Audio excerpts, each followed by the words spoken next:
Chapter 1. A person's life came in many different forms. Everyone's life was different, but if one thought about it carefully, they would all be similar. It was like fate's joke. However, fate would often play a little joke on people. The sun slowly rose and sunlight shone on every corner of the earth. A new day had begun and people began to move. In an ordinary house, a teenager who looked to be about 16 or 17 years old pressed the buzzing alarm. He sat up and paused quietly. A few minutes later he got out of bed.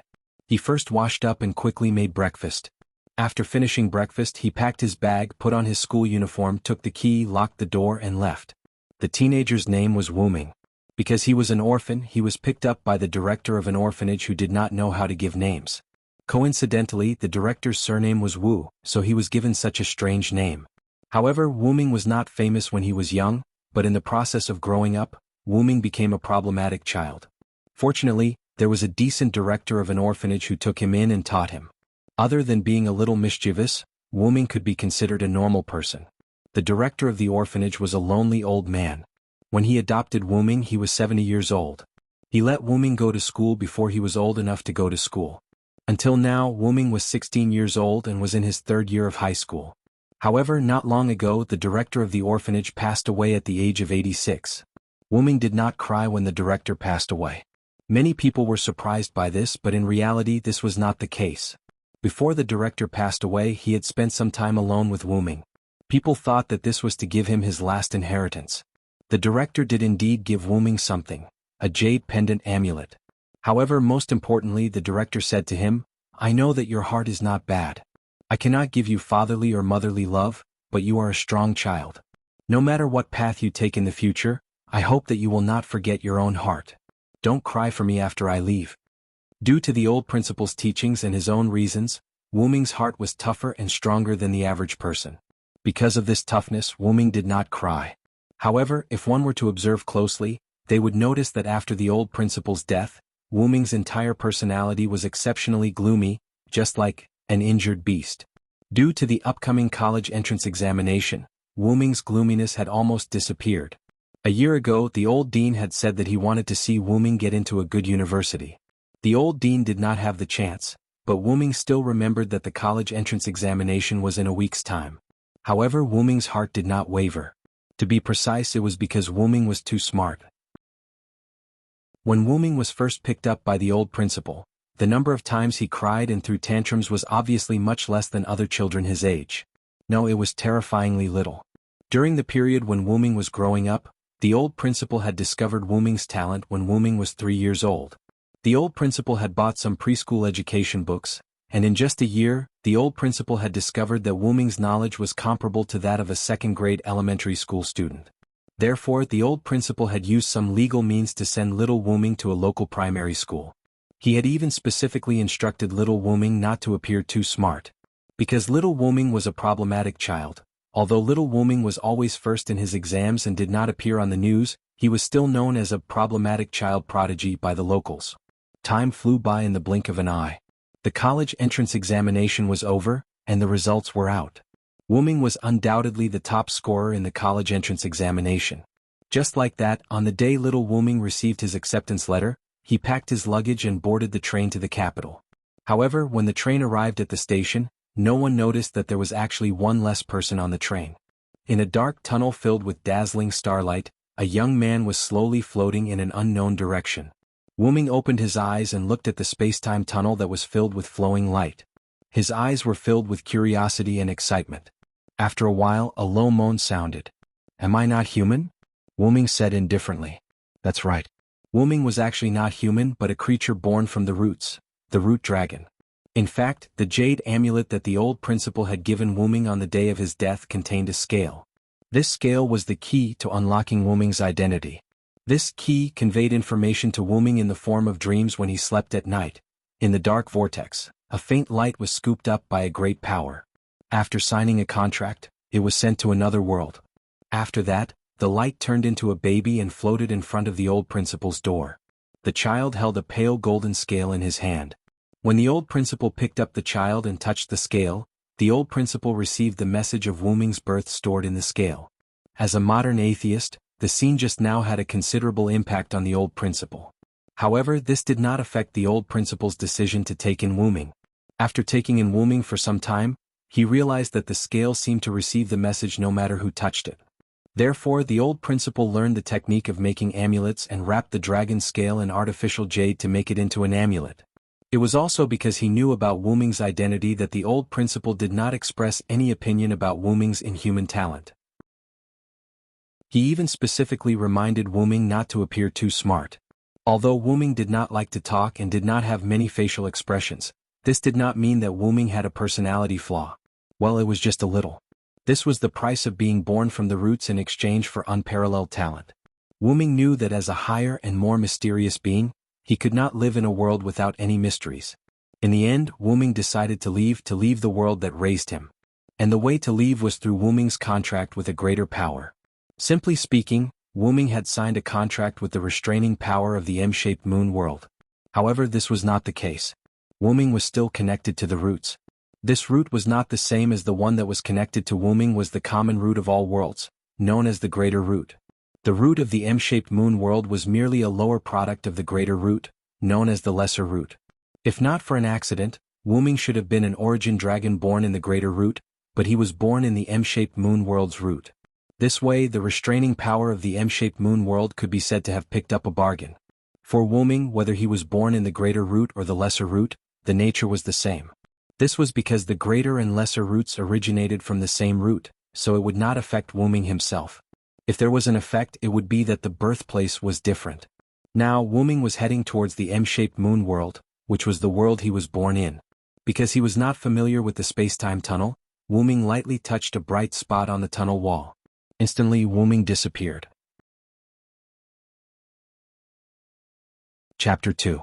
After being sucked into the space-time tunnel, Wuming fainted.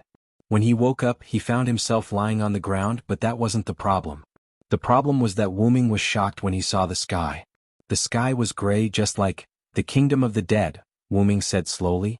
Seems like you have good eyesight, a female voice said. Wuming turned his head and saw an extremely beautiful woman. She looked to be around 20 years old. Her body was wrapped in a black and purple tight suit. Very few parts of her body were covered in light armor.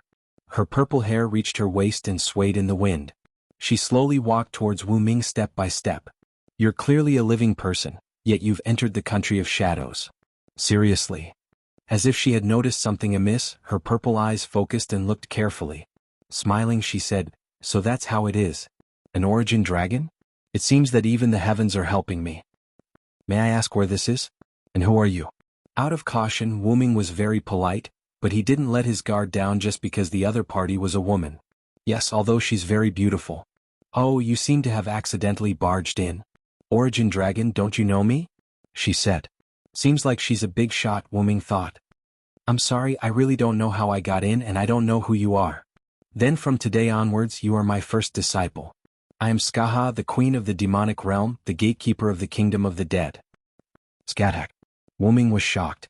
As the top scorer of the college entrance examination, Wuming was naturally well-read. Of course, he knew about the demonic realm, one of the Celtic mythological secret realms. The queen of the demonic realm, the powerful god of war and gatekeeper, Ska. Skaha had a keen eye that could see through the qualities and temperament of others, especially if the other party was mortal or not. It was also because Wuming was the origin dragon that Skaha couldn't see through Wuming's qualities and temperament at first glance. Naturally, he also knew Skaha's sad wish, to let someone else kill her. And as Skaha couldn't find anyone who could kill her, he decided to nurture someone who could kill him. According to what Skaha had said about his first disciple, it seemed that Skaha had just come up with the idea of nurturing someone who could kill him when he met the talented dragon of origins Wuming. Skaha chuckled when he saw the shocked expression on the dragon's face. "It seems that you do know who I am.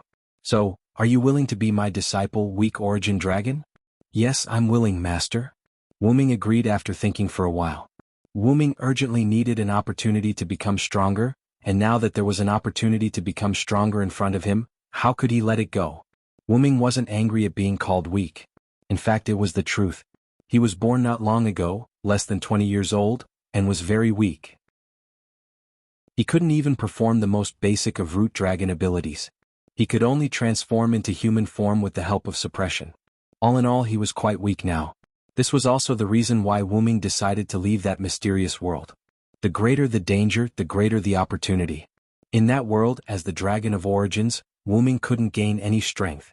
Of course, that was true if his brain wasn't considered as strength. Very well. I believe that if it were you, you would definitely be able to fulfill my wish, Skaha said with a smile. Skaha smiled and said, remember, when you have the ability to kill me, don't hesitate to kill me. This smile made Wu Ming feel very sad. Just like that, the news of the young origin dragon becoming the first disciple of the Queen of the Demonic Realm was spread throughout Celtic by Cuchulainn. The next morning, Wu Ming walked out of a small wooden house and looked at the sky. I'm used to seeing clear skies and white clouds. I'm really not used to such a dark sky. Yesterday, Skaha brought Wu Ming here and said, you can rest for the night. Training will officially begin tomorrow. After that, he didn't care about Wu Ming's feelings and walked away. Seriously, is he too excited because he found a chance to kill me? Wu Ming thought of that poignant smile again. While he was thinking, a spear suddenly fell from the sky and stabbed into the ground in front of Wu Ming. Exclamation point. Wu Ming was so scared that he took a step back. This is. Wu Ming looked at the silver holy spear. The spear emitted holy magic. As the Dragon of Origins, Wu Ming could naturally sense the magic emitted by the spear. Today your mission is to gain the approval of this spear, Skaha said as he walked over from afar. Question mark. Gaining the approval of the spear doesn't seem to be that easy. Wu Ming thought. This is actually transformed from the core of the Yggdrasil. As I'm used to using spears, I transformed it into a spear. Skaha paused and continued. If you don't want to use a spear, you can change its appearance after you've gained its approval. However, you have to remember that once you've approved of the appearance that you've chosen, it won't change anymore. Instead, it will evolve again and become a relic, the Noble Phantasm. Noble Phantasm. Wu Ming was familiar with this term. When he was born, the dragon scale also transmitted the basic knowledge of the M-shaped moon world to Wu Ming's mind. In the M-shaped moon world, a noble phantasm was the ultimate weapon of a servant. It was the miracle of materialization, the proof of heroism held by the servant, the crystallization of the human's yearning for miracles, and the strongest weapon known as the noble phantasm. It was similar to magic but more advanced as it was a weapon made from the human's imagination. It was the weapon, symbol, and unique skill of a servant. Of course, it was also a good weapon and it could also be a skill. Of course, it was also denied that it was an object that was not refined by the human's imagination. In fact, many noble phantasms were transformed from ordinary soldiers. Other than skill noble phantasms, all kinds of weapon noble phantasms existed before. After being refined by the human's imagination, it became the noble phantasm. All in all, the noble phantasm was the trump card. It was a very effective life-saving method for the young dragon of origins Wu Ming. Now, even if Skaha did not let Wu Ming get the spear, Wu Ming would not agree. Okay, master, watch me. Wu Ming smiled, and there was a hint of vertical pupils faintly appearing in his eyes. Oh, then I'll wait and see, Sira. Because of the name Wu Ming, Skaha thought that Wu Ming equals silence equals silence. Wu Ming emphasized more than once that he was Wu Ming, not silence. God knows why Skaha spoke modern English. Was it because he was outside the timeline so he could speak modern English? By the way, when Skaha and Wu Ming met for the first time, they also spoke modern English. Skaha convinced Wu Ming with the reason that, if we speak ancient Celtic, you definitely won't understand it. It's a weak origin dragon full of modern flavor.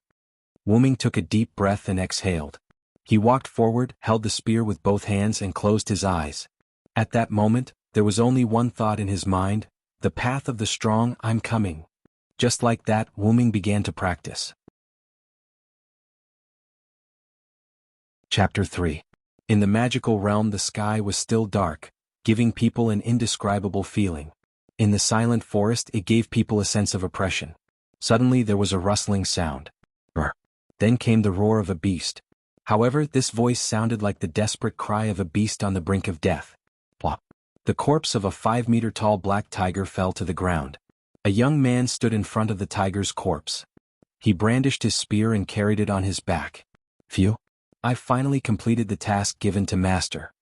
This was Wu Ming, who was Baskahar's master. At this time, Wu Ming had been apprenticed to Baskahar for 3 years. 3 years ago, Wu Ming used 7 days to obtain the approval of the Spear of the World Tree and completed the weapon's final form. Because Wu Ming had no prior experience in martial arts, Wu Ming didn't deliberately change the shape of the weapon. It was still a spear. After that, Baskahar focused on Wu Ming's physical and magical characteristics as the Dragon of Origin and first laid the foundation for Wu Ming. During this year he also taught Wu Ming the 18 primordial lune. As the Dragon of Origin, Wu Ming had a very high affinity with magical power. In layman's terms, it was a talent for learning magic. What was called magic in other worlds was called magic in the mid-moon world. Magic was a phenomenon that transcended common sense. It's a general term for artificially recreating mysteries and miracles. This was the evaluation of magic. Magic in the mid-moon world was in a more awkward position. The more people knew, the weaker the magic. For example, if everyone knew Fireball, then Fireball could only be used as a flame. If only one person knew Fireball, then he only needed to use a little magic to release a super large fireball that could destroy a village. Of course, the power of the magic was related to the amount of magic used. Wu Ming used 3 months to completely memorize and master the 18 primordial lune. He also learned some Celtic language to communicate with the outside world. As for the Lune Rune, although Wu Ming was still not proficient in it, his proficiency in it had already shocked Skaha. As expected of the Dragon of Origins, Skaha had said back then. In the next 2 years, Wu Ming continued to learn from Skaha's wisdom and martial arts. Apart from spear arts, Wu Ming also learned how to use other common weapons such as swords, bows and shields. After 3 years, it could be said that Wu Ming had inherited all of Skaha's skills. Therefore, as his master, Skaha began to assign tasks to Wu Ming. The first thing Wu Ming had to face was a black tiger at the magical beast level. It was the corpse from earlier. Wu Ming glanced at the black tiger's corpse and realized that it had already turned into ashes and disappeared with the wind. As expected, the dead in the kingdom of the dead cannot be completely killed. Of course. The black tiger's corpse seemed to have turned into ashes, but in fact, it had returned to its previous residence. The residents, in the kingdom of the dead, wouldn't die again because they had already died. Of course, if there were methods that targeted the soul or instant death, they could also be killed. Let's go. Wu Ming turned and left as if he was talking to himself or to the others. After a short while, Skaha appeared out of thin air and the surrounding Lune runes disappeared. This was the rune's way of concealing one's aura. Have you discovered me? You're from the Origin, after all. You've grown so much in just 3 years. Not bad, my lovely disciple. Skaha seemed to have thought of something and smiled. Seems like my wish can come true. After that, he arranged a few more runes around himself and disappeared. Master, I'm back. Wu Ming returned to the place where he had descended. There were already 2 wooden houses built here. Wu Ming knocked on the door of one of the houses and shouted. Skaha opened the door. As expected of Sira. That magical beast didn't affect you at all, Skaha said with a smile. Of course. I'm the first disciple of the Queen of the Ink Realm. How could that little cat stop me? Wu Ming pretended to be calm. His expression didn't change at all, but the pride in his voice was obvious. As for the name, Wu Ming didn't care. He would just treat it as a name from the Celtic region. Alright, come in and eat. I have a task for you after dinner. After that, Skaha turned around and walked into the house. Although Skaha was his master, he felt more like a big sister to Wu Ming. Wu Ming had a rare smile on his face. In a forest, Wu Ming carried his luggage and held the spear of the world tree. He looked up at the sky and said, It's been more than 3 years since I saw the blue sky. How I miss it. Wu Ming recalled Skaha's words. You won't grow even if you continue to stay here. From today onwards, go out and train. I hope you can fulfill my wish when we meet again. Even if I have the ability to kill you, I won't, ma. Sister Skaha. In fact, Wu Ming lacked love. Before meeting Skaha, Wu Ming only had one relative, and that was the dean. Wu Ming became a problem child because there was no one around who could accept him, especially after he discovered that he was different from others. After the dean's death, Wu Ming left that world without hesitation after fulfilling the dean's last wish. Because of Wu Ming's personality, both his teachers and classmates treated him as a problem child. Only his neighbors treated Wu Ming better. Therefore, Wu Ming didn't miss leaving that world at all. However, during the 3 years he lived with Skaha, Wu Ming experienced a different kind of care from the dean. Wu Ming and Skaha didn't only have a master-disciple relationship, but also a brother-sister relationship. Skaha also saw it. She didn't expect Wu Ming, who looked very modern, to be so pure and simple. As it was her first time taking in a disciple, not only did Skaha have a fondness for talent, but she also developed a love for her younger brother. After all, Wu Ming's heart was so pure. This was the Dragon of Origins. The stronger something was, the purer it was. Being inexperienced, he didn't fit in with others due to his purity. Now Wu-Ming was facing a problem. He didn't know where he was. "Master, you've really given me a good start," Wu-Ming said with a wry smile. "Then let's fill our stomachs first." With that said, he walked into the depths of the forest. An hour later, in a cave deep in the forest, Wu-Ming sat on a rock with a fire in front of him. On top of the fire were some wooden racks. Some meat and 2 huge bear paws were being roasted on the racks. Outside the cave was the carcass of a huge bear. "I remember seeing bear paws in a book before. I wonder if they're delicious." Poor demonic bear. In fact, Wu-Ming wanted to go to the depths of the forest to pick some wild fruits. Because of the powerful creatures in the depths of the forest, wild fruits were more abundant than in the periphery. He didn't expect to meet this demonic bear halfway. The bear wanted to attack Wu-Ming, but it ended up as Wu-Ming's dinner. While Wu-Ming was roasting, he looked at the bear outside. "This bear skin can be used to sleep." Just like that, night fell. Wu-Ming welcomed the first night of his adventure. Chapter 4. The next day, Wu-Ming embarked on his journey. He walked through forests and fought monsters. He passed by villages and was welcomed by the villagers. He escaped from a cave and was chased by a terrifying dragon. When he was tired, he would look for a cave or a big tree. When he was thirsty, he would look for a mountain spring or a stream. When he was hungry, he would pick some wild fruits and hunt occasionally. Skaha was undoubtedly an experienced warrior and teacher. He was able to teach an inexperienced modern person to become so experienced in 3 years. Of course, the reason why he could travel freely in this era was also related to Wu-Ming's root dragon bloodline. In short, Wu-Ming experienced many adventures that modern people would call fantasy. In the end, he came to a place called Connaught. Is this Connaught? Wu-Ming was wearing a linen shirt. He carried a simple luggage and his approved gun. By the way, Wu-Ming could not turn the gun into a noble relic. The gun could only be considered a secret treasure. "Maybe it's because I'm not a hero," Wu-Ming once said. In fact, Wu-Ming did not have high expectations for his weapon to become a noble relic. After all, a noble relic was the crystallization of miracles. A few days ago, Wu-Ming met a group of roadblocks. Wu-Ming had a friendly conversation with them. They kindly pointed the way to the nearest country to Wu-Ming. "Connaught. I remember they said that the lord of this territory is called, what was it again? Tini Makani. I think that's the name." To be honest, the people who lived in the era of the gods, whether it was a lord or a king, a commoner or a noble, were all creatures who lived under the rule of the gods. From Silent Wonder's point of view, the gods of the West were just a race with strange and powerful powers. In fact, this statement was not wrong. Silent Wonder's master, Skaha, had killed too many gods in the past, which led to him being cursed by the dead god, turning him into a human without dying. In summary, Wu-Ming entered Lord Tini's mansion and had a friendly conversation. The Lord of Connaught was a smart man. Wu-Ming successfully became a resident of the city and the Lord's bodyguard. God knew where Wu-Ming was when he left the demonic realm. It was not easy for him to find a country. Wu-Ming did not want to live in the open anymore. Who would want to live a life without a fixed residence when there was a good life? Wu-Ming was the same. Just like that, Wu-Ming settled down in the Connaught area. Because it was the era of gods, a large number of magical creatures roamed around. In contrast, there was a large number of people with powerful powers. They were the legendary heroes of the later generations. As the western region of Ireland, Connaught naturally had its own heroes. However, because Wu-Ming had been wandering around for a while, some of the more powerful magical creatures in the depths of the area ran to the outskirts. These heroes could not resist them. Once, a magical creature that was close to the level of a phantasmal beast wreaked havoc in Connaught. When everyone was in despair, Wu-Ming wielded the spear of Yggdrasil and used the Lune rune to kill the magical creature after a few rounds of battle. Since then, the great hero who slayed the powerful magical creatures to protect Connaught, Selander, spread throughout Ireland. As his battle style was incomparably violent, just like a giant dragon, Wu-Ming was given the title of Dragon of Connaught. After that, Wu-Ming realized that the spear of Yggdrasil in his hand had some slight changes. It was as if, because its master had become a hero, it had to be worthy of its master.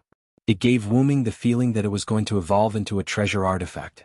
During this period of time in Connaught, apart from practicing the Lune rune and honing his martial arts, Wu-Ming also began to study the map of this world. This world was undoubtedly a world with a shaped moon. After coming to this world, Wu-Ming's mana was connected to Wu-Ming's origin. However, Wu-Ming realized that he was now in the period between the 1st and 3rd centuries AD, which was the period of mythological history when the Ulster heroes and the Fiona Knights were active. According to Wuming's analysis, the mythological knowledge he learned in the previous world did not match in this world. For example, Wuming's master, Skahar, was not mentioned in detail in Celtic mythology. It only stated that Skahar lived in the Shadow Kingdom, one of the Celtic fairyland. She was the king of the netherworld that accepted the dead and spirits. She was also the gatekeeper of the Shadow Kingdom, a god of war who had the skills to surpass the divine realm. Due to killing countless spirits, humans and gods, as well as having the skills to surpass the divine realm, she was cursed to be immortal.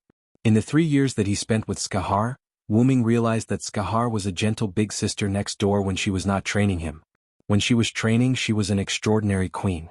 Wuming did not know about the others, but he liked the feeling of being a big sister to Skahar. This kind of familial feeling was only given to Wuming by the old courtyard. Wuming believed that this was not the only thing that was wrong.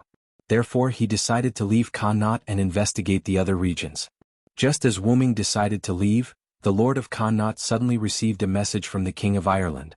Princess Maeve, who was avoiding political marriage, was sent to Connaught to become the new lord. According to the historical records, Maeve was a polyamorous young lady who was engaged and married many kings and warriors. She was always a noble lady. Unlike Skahar's warrior queen temperament, Maeve had the temperament of a queen who controlled a country. In the myth, Maeve had announced the 3 requirements for becoming her husband, as well as her system of rotating husbands. In short, Wuming did not have a good impression of Maeve before he met her. As a person who had received modern education, Wuming did not like the character Mai Fu. However, this was also an opportunity to verify the differences between the mythological stories that Wuming knew and the characters in the Shape Moon world. After receiving the news, Wuming did not care about the former lord, Dini, who was making a fuss. The Queen of Connaught, Maeve, who started the long march to capture the bull in Ulster's greatest war. This is really interesting. Let me see the difference between you and the mythological record, Queen Maeve. Wuming said with a smile. On the other side, on the road to Connaught, in a carriage with an army escort, a beautiful girl with a perfect body like a goddess was sitting in the seat, muttering something.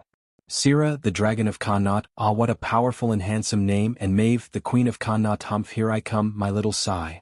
Wuming, who was far away in Connaught, suddenly felt a chill on his back, and his body trembled, but he did not care. In this way, Wuming welcomed the most difficult woman in his life. Chapter 5. Due to various reasons and the lack of transportation in Ireland at that time, Wuming learned from Dini that Maeve would only arrive in Connaught after at least a month. As the Lord of Connaught, Dini, who was going to retire in a month, told the envoy that he would welcome Princess Maeve warmly. Initially, Wuming thought that he was going to rebel, but Dini did not dare to do so. If he rebelled, the rest of the Irish territories would not hesitate to submit a petition to the King of Ireland to attack him. A bunch of old foxes. Wuming was speechless. Knowing that Maeve would take a month to reach Connaught, Wuming decided to go to the outskirts to train for a month. Wuming realized that the Spear of World Tree in his hand was getting hotter after he defeated the monsters and guarded Connaught. The heat made Wuming feel comfortable, as if Wuming was a tree sprouting in spring. Therefore, Wuming decided to go into seclusion to upgrade his relic. Skaha said that strictly speaking, Wuming did not belong to this world. Therefore, Wuming did not need the human imagination of the later generations to sublimate his relic. As long as he had the opportunity and grasped it, he could upgrade his skills or weapons into a relic. This was undoubtedly a great piece of news. This gave Wuming an effective way to become stronger. Not far away from Connaught, Wuming found a cave where the monsters that Wuming had killed lived. He blocked the entrance of the cave with a giant rock and added a Loon rune. After he was ready, Wuming began to upgrade the Spear of World Tree. I remember Master said that upgrading a weapon into a relic would only happen when there is an appropriate time. I still have to rely on myself. Wuming recalled. Then Wuming sat on the ground with his legs crossed and wrapped the spear with magic power. It floated in front of Wuming.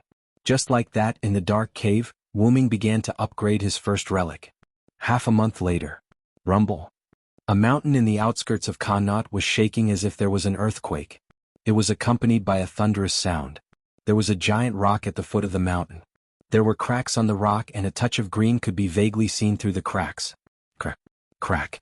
The cracks on the giant rock kept on cracking, making an ear-piercing sound. Boom. The giant rock exploded into small pieces of gravel. A 10-meter tall tree grew out of the hole behind the giant rock. Finally, the noble phantasm has been upgraded. Wu Ming smiled. The gun in Wu Ming's hand had disappeared, but there was a white gauntlet on his left hand.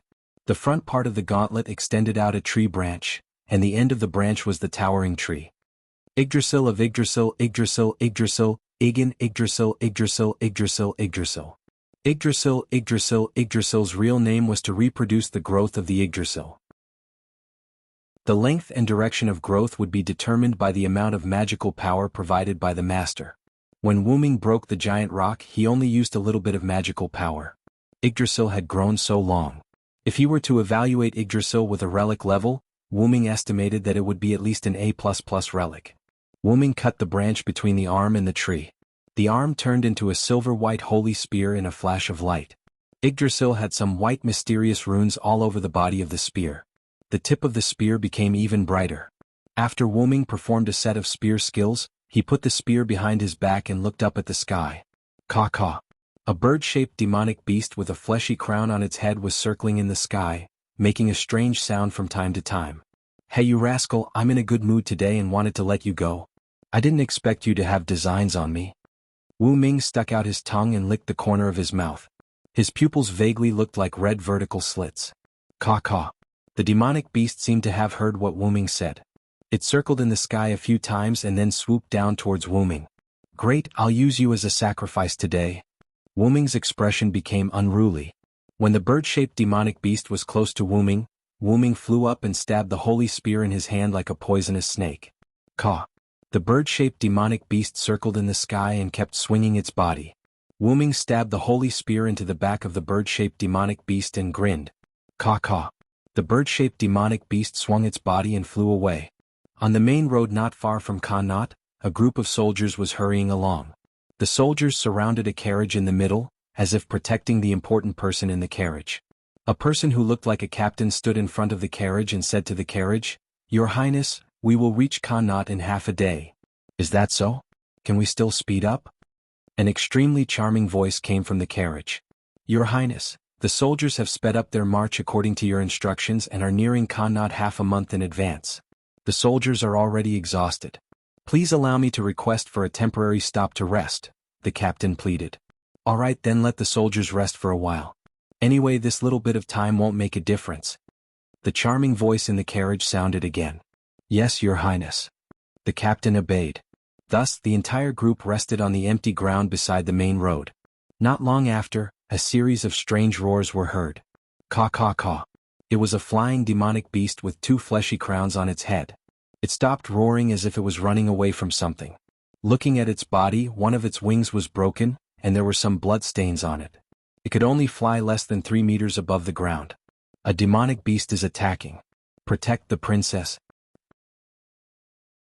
The soldiers stood up one after another and held the weapons in their hands. However, their trembling hands were not complimentary. After all, most soldiers would not be able to return from a demonic beast of this level. After all, the king did not expect there to be a demonic beast of this level in Ireland. Powerful demonic beasts would not live on the plains where humans lived. Weak demonic beasts were basically dealt with by the king's men or heroes. This demonic beast that was neither powerful nor weak was obviously not native to Ireland. It should have just arrived in Connaught not long ago. Caw-caw. The demonic beast's eyes turned red. It could not understand why such weak humans dared to block its path. If it was not for that terrifying fellow behind it, it would definitely eat all the humans here. The bird-type demonic beast flew in a straight line and took away all the humans along the way. It forced its way into the middle of the army and seemed to be going straight through the group. Coincidentally, the carriage of the princess, who was being protected by everyone, was right in the middle of the group. As there were too many people around the carriage could not move at all. Just like that, when the bird-type demonic beast rushed to the front of the carriage, it flapped its intact wings and the entire carriage flew away in pieces. "Your Highness." The surrounding soldiers shouted in panic. "However, I was careless and let that demonic beast hold me back for a while. Since you have designs on me, don't even think about running away today." The arrogant voice of a young man was heard. "Let's end this. Yggdrasil, Yggdrasil." The bird-type demonic beast suddenly froze and a patch of green appeared on its body. The demonic beast's body shattered and a towering tree soared into the sky. On the giant tree, the young man hugged the princess. The princess looked at the slightly arrogant young man in a daze and could not regain her senses for a long time. Chapter 6. My name is Maeve Frederick, the Princess of Ireland. I am the most beloved princess of my father, Achu Frederick.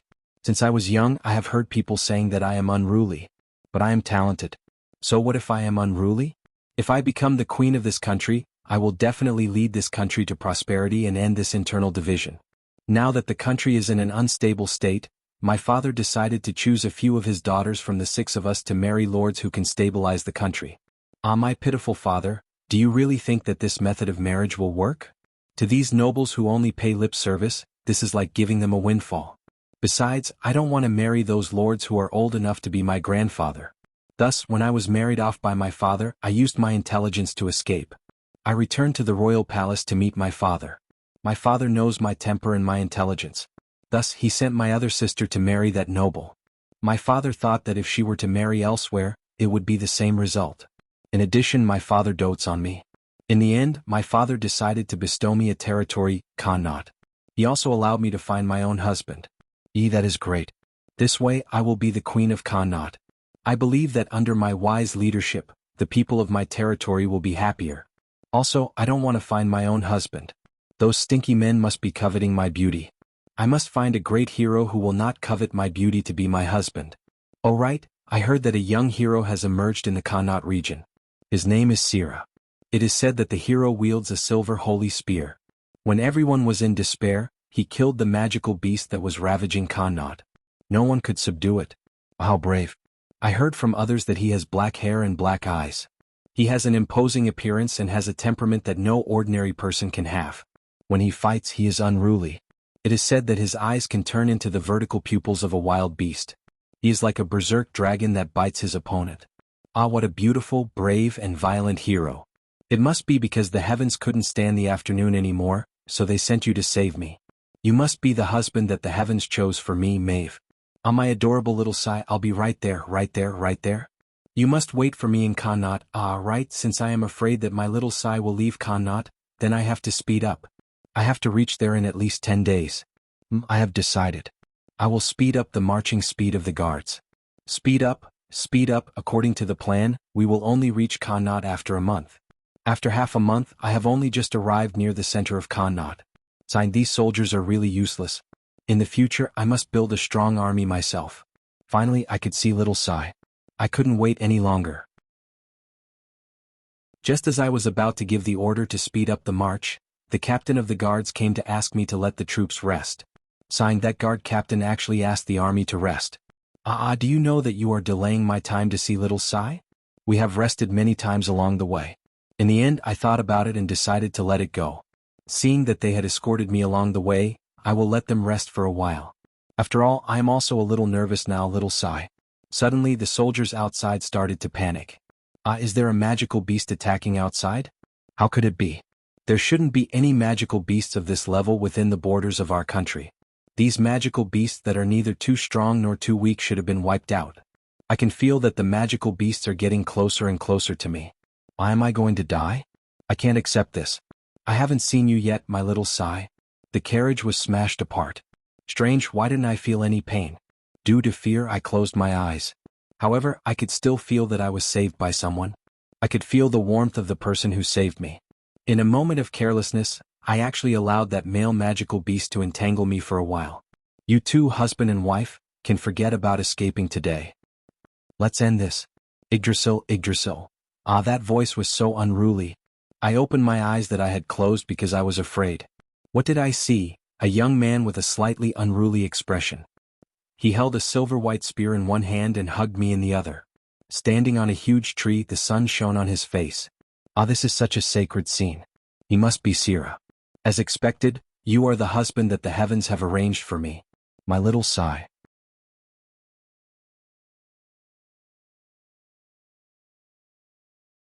Maeve, I will be leaving this place soon. Maeve's beautiful face that maintained a smile froze for a moment, and her pupils dilated. I'm a traveler. The reason why I settled down in Connaught was to rest. Now, I have a new goal, so I'm preparing to leave. Is that so? That's great, but I won't let you go. I will use all my means to stop you. Wu-ming was stunned for a moment. He didn't expect Maeve to be so direct. Then I'll help you with something.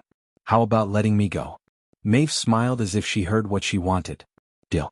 7 days later, Wu-ming received the news that Connaught had been humiliated by borrowing the Ulster Divine Bull and was preparing to attack Ulster. Wu-ming laughed bitterly. Maeve, so that's what you're planning.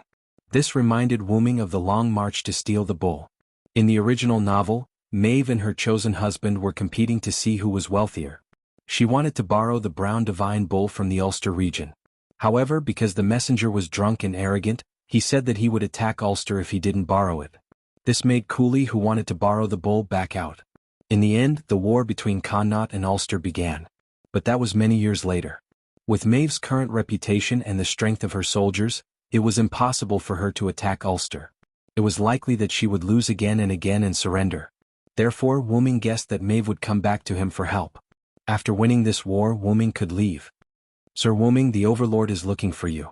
A soldier came to Wu-ming's door and said. As expected. Got it. I'll go over right now. With that, Wu-ming opened the door and walked towards Maeve's meeting hall. When he reached the meeting hall, Wu-ming found that there was no one inside or outside the door. Just as Wu-ming was puzzled, he sensed Maeve's presence. Maeve slowly walked to the main seat in the meeting hall. Wu-ming did not stand on ceremony and sat beside Maeve. I already know the general situation. But with the military strength of Connaught now, it's impossible to compare with the powerful Ulster. If you want me to lead the Connaught soldiers to attack, I think it's better to forget about it. Wu-ming went straight to the point without hesitation. Don't worry, little Sai.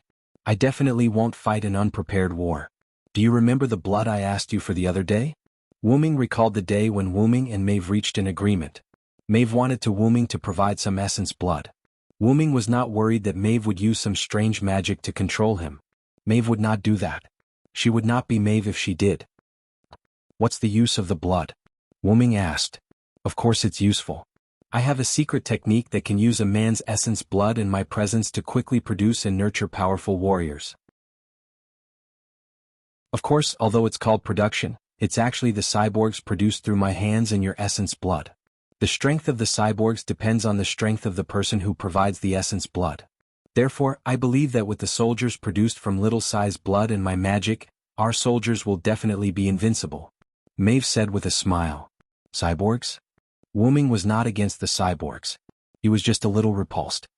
Then when will the war begin? 7 days later. Maeve said.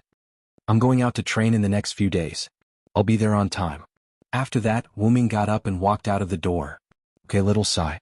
Maeve said with a grin. If Wu-ming remembered correctly, after this war, it would be the time of Maeve's death. It was also a symbol of Ireland's weakness at this moment. However, because of Wu-ming, the long march to take the bull had been brought forward. Although it was not long, it was not short either. The outcome was still uncertain. Whether Cuchulainn would return from his studies, whether the King of Ulster would change, whether Fergus would still defect to Connaught, these were all unknown. However, Wu-ming was looking forward to it. His arrogant face appeared on his face again. Maeve smiled. She could see Wu-ming's arrogant face clearly from her seat. Oh, my little Sai, you're amazing. Chapter 8. 3 days later, Wu-ming saw the cyborg soldiers. Because they were cyborgs born from Wu-ming's blood, these cyborgs were more or less similar to Wu-ming in terms of appearance and temperament.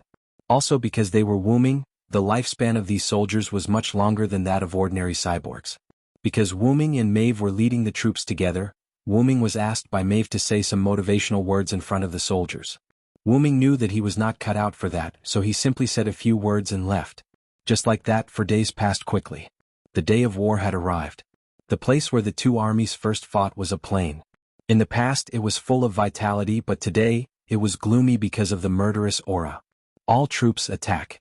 With the command of both commanders, the soldiers of Connaught and Ulster began to charge. Wu-ming led the soldiers of Connaught. He charged at the front, while Maeve commanded from the rear. Sure enough, as soon as the war began, the Ulster army retreated in defeat. They could not resist the cyborgs of the Connaught army and Wu-ming who led the charge. Sure enough, Cuchulainn hasn't returned yet. Tiske. What a bummer. Wu-ming stood on the battlefield, watching the Connaught army constantly encroach on the Ulster army. The Ulster army retreated, which made Wu-ming become arrogant again. His pupils turned into a dragon and he looked very excited. Wuming called this state dragonization. Wuming had already known about his change, but he did not deliberately suppress it. When Wuming awakened his birth memories, he already knew that during the period when he was not fully grown, he would develop a series of negative effects similar to that of a dragon. These negative effects would constantly be triggered. The only way was to adapt to these effects and control them. Forcibly suppressing them would only have the opposite effect. Fortunately, these negative effects would only appear once at a time. After they appeared, the next negative effect would only appear once he had completely adapted to and controlled them. By the way, the obscenity mentioned before was temporarily suppressed because of this. Wuming returned to Maeve's side. Wuming no longer needed to lead the army. Firstly, the Connaught army that was pursuing the Ulster army would be ordered to retreat by Maeve soon after the pursuit. Secondly, Wuming did not have a strong leader or soldiers. Wuming's dragonization was completely inspired by the war and the excitement of being able to fight against enemy heroes. Now that the excitement was gone, Wuming returned to his usual state. Maeve, from the looks of it, Connaught will be victorious very soon, Wuming said calmly. That's not necessarily the case. Little Sai, the enemy's powerful hero, hasn't appeared yet. Don't underestimate them. Maeve stood on the chariot and smiled at Wuming, who was beside her. Is that so? I'm looking forward to it. Let's leave it at that for today. Messenger, pass down the order to withdraw the troops for the time being. Don't pursue. Maeve said to the messenger beside the chariot. Yes, Your Majesty. After saying that, he walked away. Your Majesty? You have such a bad taste, Maeve? Wuming heard it and smiled helplessly. What's wrong? Is it strange that I'm a queen? I'm the Queen of Connaught, Maeve said. It's fine, it's fine. It suits you, Queen Maeve. Wuming said with a smile. Humph, let's go. Understood. Just like that, the first day of the war ended. Connaught marched towards Ulster with overwhelming strength. In the next 7 days, Ulster retreated in defeat. When they were about to lose half of their land, the hero named Cuchulainn returned from his training in the Country of Shadows. He said that he wanted to have a good fight with his senior, Sira, in the war. When Wuming heard the news, he instantly became excited and almost dragonized. Wuming was very excited. He was about to fight with the half-human, half-god hero of the Celtic people, the son of the sun god Ruger, the son of light, Cuchulainn. Cuchulainn's original name was Sertant. When he was young, he killed the guard dog of the wealthy merchant, Coden, with his bare hands. He said, if this dog has offspring, I will be responsible for raising it and train it to be an equally powerful and loyal guard dog. Until then, I will protect you. Therefore, Sertant was called Coden's fierce dog, or Cuchulainn. When Cuchulainn was young, he entered the demonic realm and was recognized by the queen of the demonic realm, Skaha. Skaha imparted all her knowledge and martial arts to Cuchulainn, and he successfully walked out of the demonic realm. He shone brightly in the long march of the bull and was remembered by later generations. Wuming was not worried that Skaha would not teach Cuchulainn well after getting the chance to kill him. Skaha was not that kind of person. The longer a person lived, the more easygoing they would be. Skaha was the same. But she was also a warrior, and naturally would not give up on cultivating and teaching good seedlings. Therefore, Wuming was looking forward to the battle with Cuchulainn. Soon the second day arrived. Because they were deep in Ulster, the marching speed of the Connaught army was now very slow. One side was ambushed by the enemy, and Wuming had already retreated to the rear to protect Maeve. Because there was no hero comparable to Wuming, Wuming did not deliberately ask to fight. Of course, this was also Maeve's arrangement. Now Cuchulainn was back. He was very powerful and often harassed the Connaught army, making their marching speed ridiculously slow. Therefore, when Wuming wanted to fight, and Maeve decided to send Wuming to deal with Cuchulainn because of the battle situation. Then Maeve decided to go to the front line with Wuming. First, to boost morale, and second, to prevent Fergus of the Ulster army from sneaking into the rear to kill Maeve. Wuming retreated to the rear for this reason. Fergus of the Ulster army also understood this and stayed by the side of the King of Ulster to protect him. Maeve followed to the front line, and it was convenient for Wuming to protect her. Soon, Wuming and Maeve arrived at the front line. They received a letter of challenge from Cuchulainn to a one-on-one fight with Wuming. After receiving the letter of challenge and persuading Maeve, Wuming came to the place where he and Cuchulainn had agreed to fight. It was a relatively wide grassland near the battlefield. Wuming came to the back and saw Cuchulainn standing on the grassland looking in his direction. Wuming also looked at him. Then, in the next moment, the two figures disappeared at the same time. Two figures appeared in the middle of the grassland, their spears touching each other. Wu Ming's face was full of excitement. His pupils became vertical, and it was obvious that he had activated dragon form. On the opposite side, Cuculin also bared his teeth and grinned, looking ecstatic. The two of them had never met before, but as if their hearts were linked, they laughed. "You must be Sira. You must be Cuculin."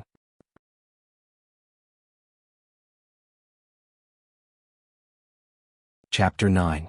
Ever since Wu Ming left Connaught, he first hid his identity and traveled to Ulster and Leinster. During this time he also obtained some treasures for various reasons.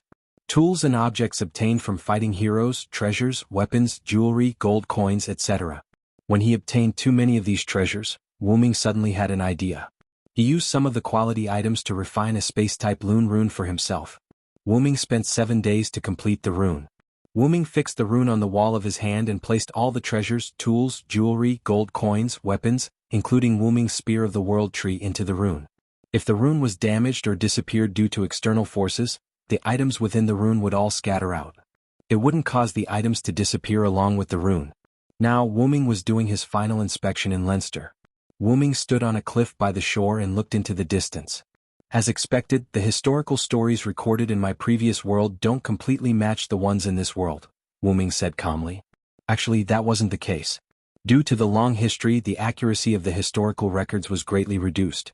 In addition to various modifications in later generations, that was why Wu Ming encountered heroes in historical myths and legends that didn't match the ones recorded in history books. Wu Ming decided to go to Great Headland Island to take a look. Of course, this was just a simple trip to see the country that King Arthur had once ruled.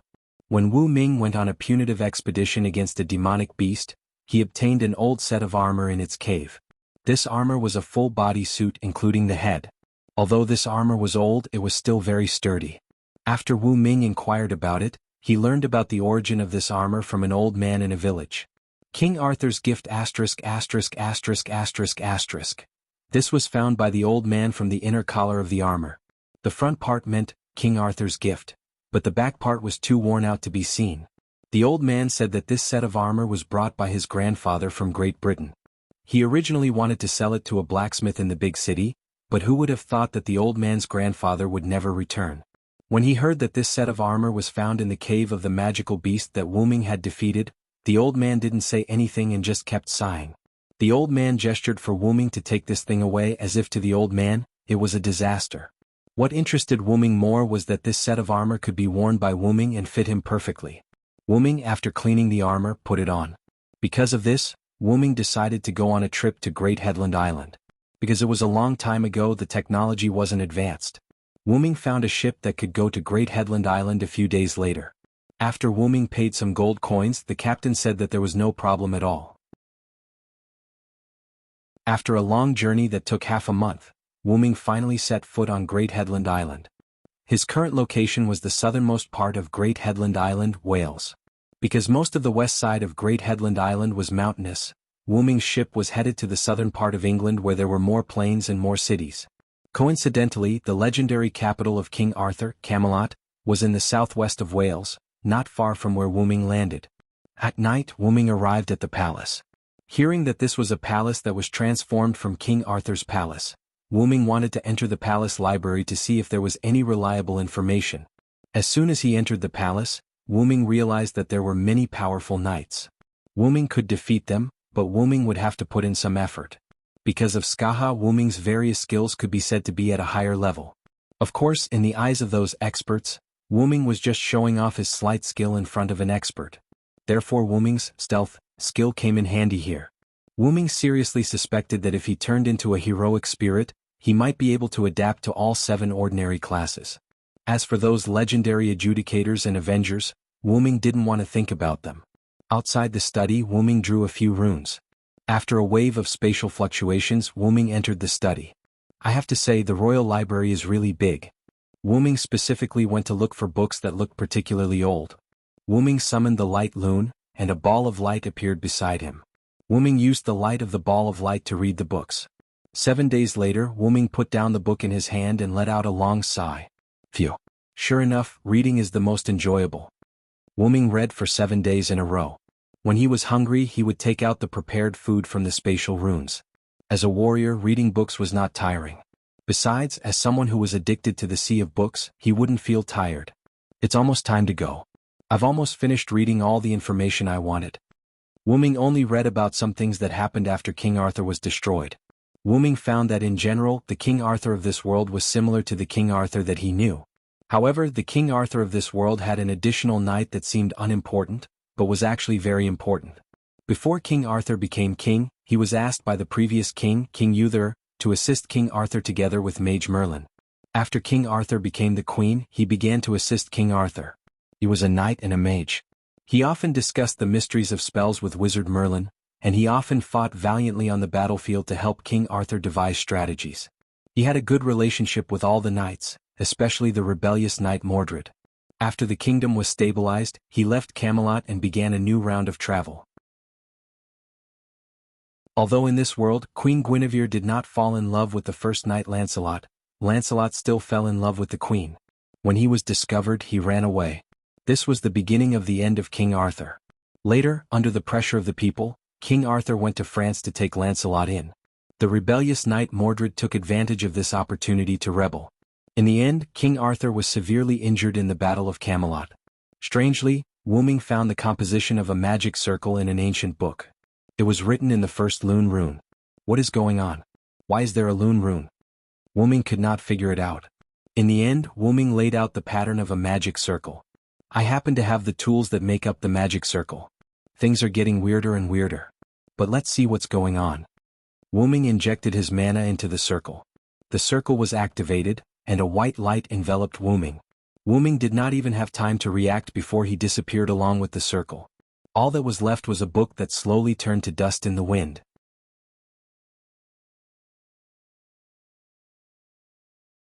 Chapter 10. When Wu-Ming found himself wrapped in a magic array, he knew that this was a high-level teleportation array. Then Wu-Ming ran the magic in his body to wrap his whole body. Wu-Ming did not notice that there was a faint light spot on his armor. Why do I feel like I've been tricked by myself? For a moment, Wu-Ming's eyes lit up, and Wu-Ming closed his eyes. The feeling of stepping on solid ground came, and after confirming that he had arrived at the teleportation location, Wu-Ming opened his eyes. Because of the sudden teleportation, Wu-Ming hurriedly put on the helmet of the armor. There were two blade-like protrusions on both sides of the top of the helmet, extending backward, and the shape was slightly like a dragon's horn. The face was sealed, and only the eyes of the armor revealed a thin slit that did not affect the vision. Wu-Ming opened his eyes. He was now in a forest, and there were two people standing in front of him, one old and one young, one tall and one short.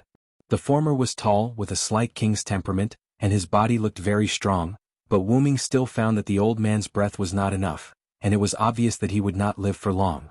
The latter was wearing a white robe, holding a strange staff and looked handsome, but his face was like a circle in Wu-Ming's eyes. Is this the legendary dragon, Mage Merlin?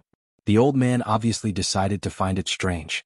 He summoned a dragon, so why did a man come out? Your Royal Highness King Yusef, there is no doubt that this is the legendary dragon, I can assure you, said the mage named Merlin. Wu-Ming was wearing full body armor, and his head was covered, so his face could not be seen, but Wu-Ming's heart was exploding at the moment. What is this situation? King Yusef. Merlin. Wu-Ming shouted in his heart. King Yusef thought for a moment, and took a rectangular wooden box from his back. He opened the wooden box, presented it in front of Wu-Ming, and said, Legendary dragon, I am willing to use this celestial iron sword to ask you to protect Britain before the new king grows up. Please forgive my offense and agree to my request. Wu-Ming froze for a moment, looked at the celestial iron sword in the center of the wooden box, and was instantly embarrassed. What kind of sword is this? This is a big iron block that looks like a sword. Of course, the magic contained in this big iron block was extremely amazing. Wu-Ming thought for a moment and did not say a word. Wu-Ming guessed that the legendary dragon they were talking about was probably the dragon, but Wu-Ming was not sure, so he denied his identity. However, Wizard Merlin pointed to a scroll on the ground and said, This scroll is connected to another scroll, the legendary dragon summoning scroll. It has the dried blood of the legendary dragon, so it must summon the legendary dragon. Merlin's meaning made Wu-Ming have to bite the bullet. Let's put this matter aside for now. Where is this place? Wu-Ming changed the subject. This is the forest on the outskirts of Camelot, the capital of Britain. Sure enough, that scroll sent me to the past. Wu Ming thought in his heart. Your Highness King Yusef, I can't guarantee that I can completely protect Britain, but I can promise that I will do my best to protect Britain from harm. What do you think? Wu Ming thought for a moment. Now that he was here, he had to find a place to stay. He could not just wander around aimlessly. In that case, I will thank the legendary dragon on behalf of my British people. In this way, Wu Ming was inexplicably brought back to Camelot by old Yosef and Merlin. 10 years had passed. 10 years ago, Wu Ming joined the Knights of Camelot as a knight who trained alone in the mountains. He also became King Yusef's personal guard and was responsible for some matters that the knights could not handle, such as the attack of powerful magical beasts or the delay of the beheading operation when the enemy invaded. As for Wizard Merlin, Wu Ming became friends with him. Moreover, Wu Ming always felt that the mage named Merlin, who was not old at all, knew something. He was always smiling all day long. Sometimes, Wu Ming would always punch Merlin in the face for no reason. Wu Ming did not know how many times he had slapped him in the face. Wu Ming did not want the sky iron sword, but King Yusef insisted on giving it to Wu Ming. Wu Ming had no choice but to accept it. Due to his identity as a knight, Wu Ming's spear was not very suitable for him to use. Thus, he decided to forge this outer sky mysterious iron sword into a powerful sword. When talking about the sword, it was natural to talk about the armor. After talking about the armor, Wu Ming was surprised to find that the armor on his body had completely changed after he was teleported. It became silver and shiny, completely unlike the shabby gray armor before. Wu Ming carefully checked it. In addition to becoming brand new, the unclear text in the collar had disappeared. Speaking of which, Wu Ming wanted to see what was erased later. Because Wu Ming wore a bright white armor with a dragon-like helmet, and Wu Ming looked like a violent silver dragon in battle, Wu Ming was called the British Silver Dragon by the people. Because Merlin thought that Wu Ming was not suitable for this era, Merlin gave Wu Ming a name that was biased towards this era, Villo. British Silver Dragon, Villo. For the problem of the name, Wu Ming was already too tired to complain. Silver Dragon. Why do the people I meet always like to give me strange names? Wu Ming said helplessly. To be honest, the two words Silver Dragon always gave him a strange feeling. During this period, Wu Ming learned about the plan of King Yusef and Merlin. Because the Roman Empire was invaded by foreign enemies, it was showing signs of decline and division. The British Isles, which were once the territory of the Roman Empire, fell into a state of internal strife. A few years ago, King Yusef defeated King Fudikin. King Yusef knew that he would not live for long, so he set up a foreshadowing early. He placed his hopes on the next generation of king, and his royal magician Merlin planned to create a new king who was born above mortals. They combined the blood of the British king, the ideology of Britain as the Red Dragon, and the noble female blood to perfectly integrate the two to create a mother fetus. In this way, the legendary King Arthur, Artoria Pendragon, was quietly born. He entrusted Artoria to a trusted noble knight and let the noble knight raise King Yusef's child, which was King Arthur. During this period, Merlin would teach King Arthur all kinds of knowledge and fighting abilities to become a king in the dream. Finally, when King Yusef died, it was the time for the new king, King Arthur, to lead the people. Wu Ming's character was to train and help King Arthur until King Arthur became a real king and no longer needed him. This was undoubtedly inconsistent with the historical story that Wu Ming learned. What made Wu Ming speechless was that the King of Knights, King Arthur, was actually a woman. This made Wu Ming, who had just learned about the plan, shocked. In the beginning, Wu Ming did not care about King Arthur. After a while, Wu Ming met King Arthur in the forest and showed his superb skills. From then on, Wu Ming had another brother, sister. Because Merlin was responsible for teaching King Arthur the ability to fight and be a king, therefore Wu Ming basically had nothing to do except protect Britain when there was war or when there was an invasion of magical beasts. For a pure girl, Wu Ming decided that it was necessary for him to accompany King Arthur more and let him enjoy the joy of being a girl before he became a king.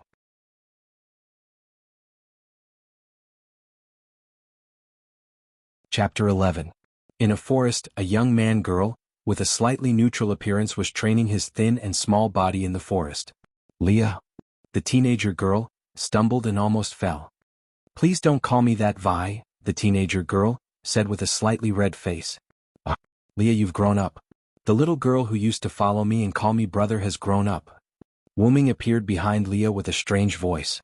Leah looked at Wu Ming angrily. All right. I haven't taken you out to play for a long time. I've specially asked for leave to accompany you today," Wu Ming said with a smile. Leah did not say anything. She looked at Wu Ming's eyes, wanting to say something but hesitated. What's wrong, Leah? My Leah is not the kind of person who is indecisive. Leah's face turned slightly red again because of the words my. Vi, I want to continue training today, so let's postpone the trip for now, Leah said with a slight nervousness. Understood. Come back early tonight. Merlin and I have something to tell you. Wu Ming touched Leah's head again. To be honest, he loved that blonde hair so much that he could not put it down.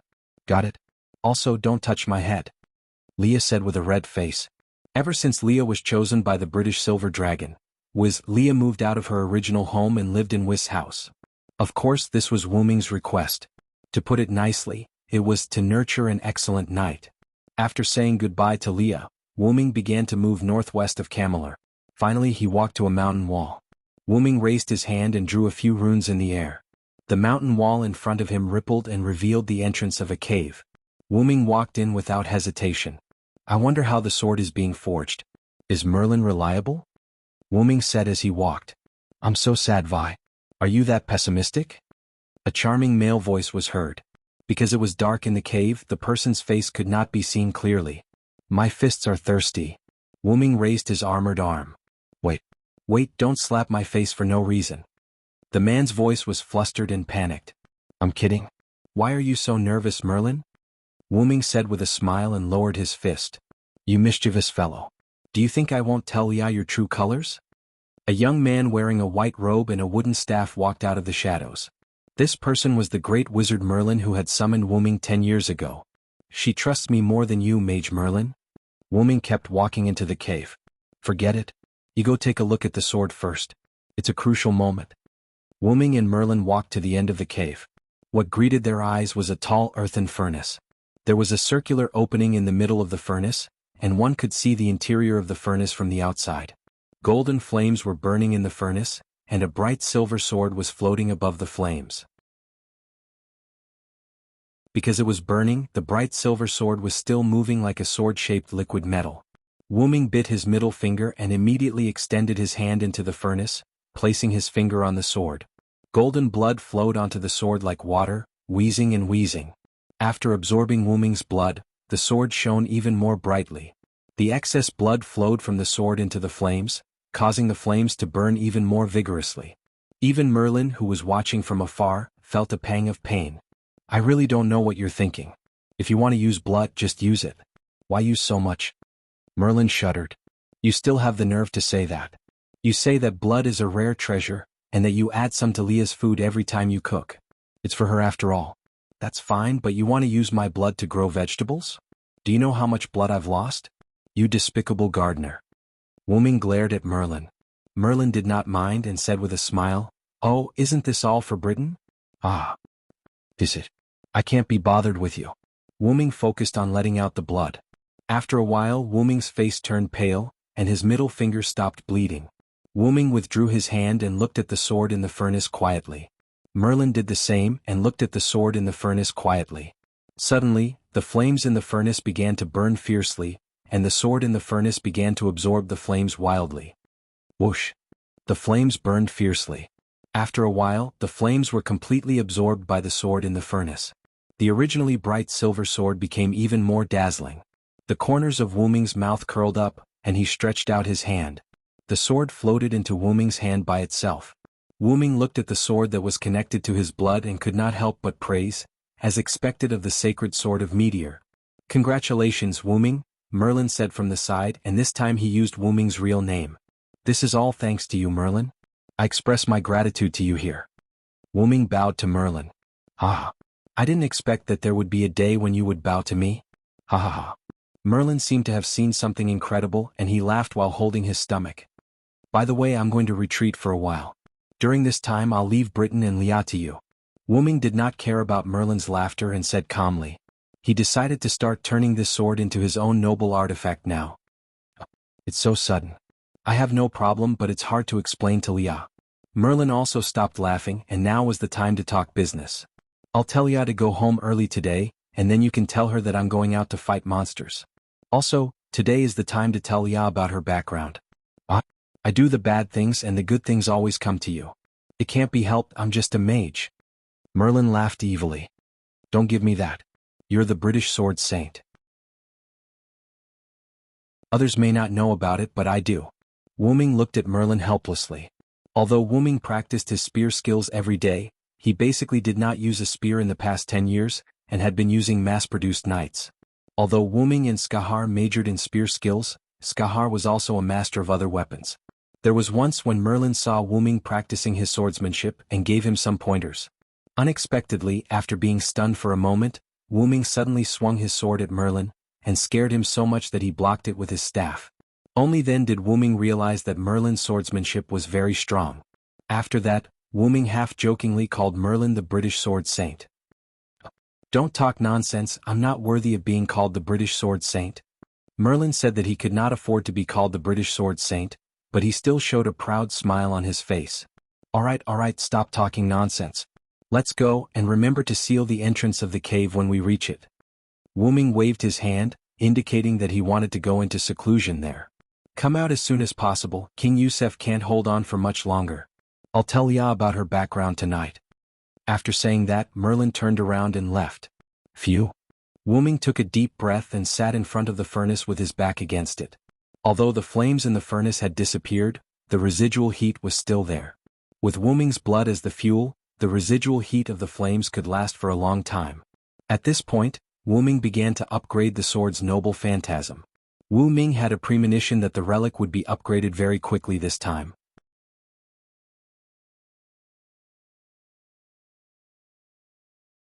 Chapter 12. Wu Ming and Lia played crazily for the whole day, forgetting the time.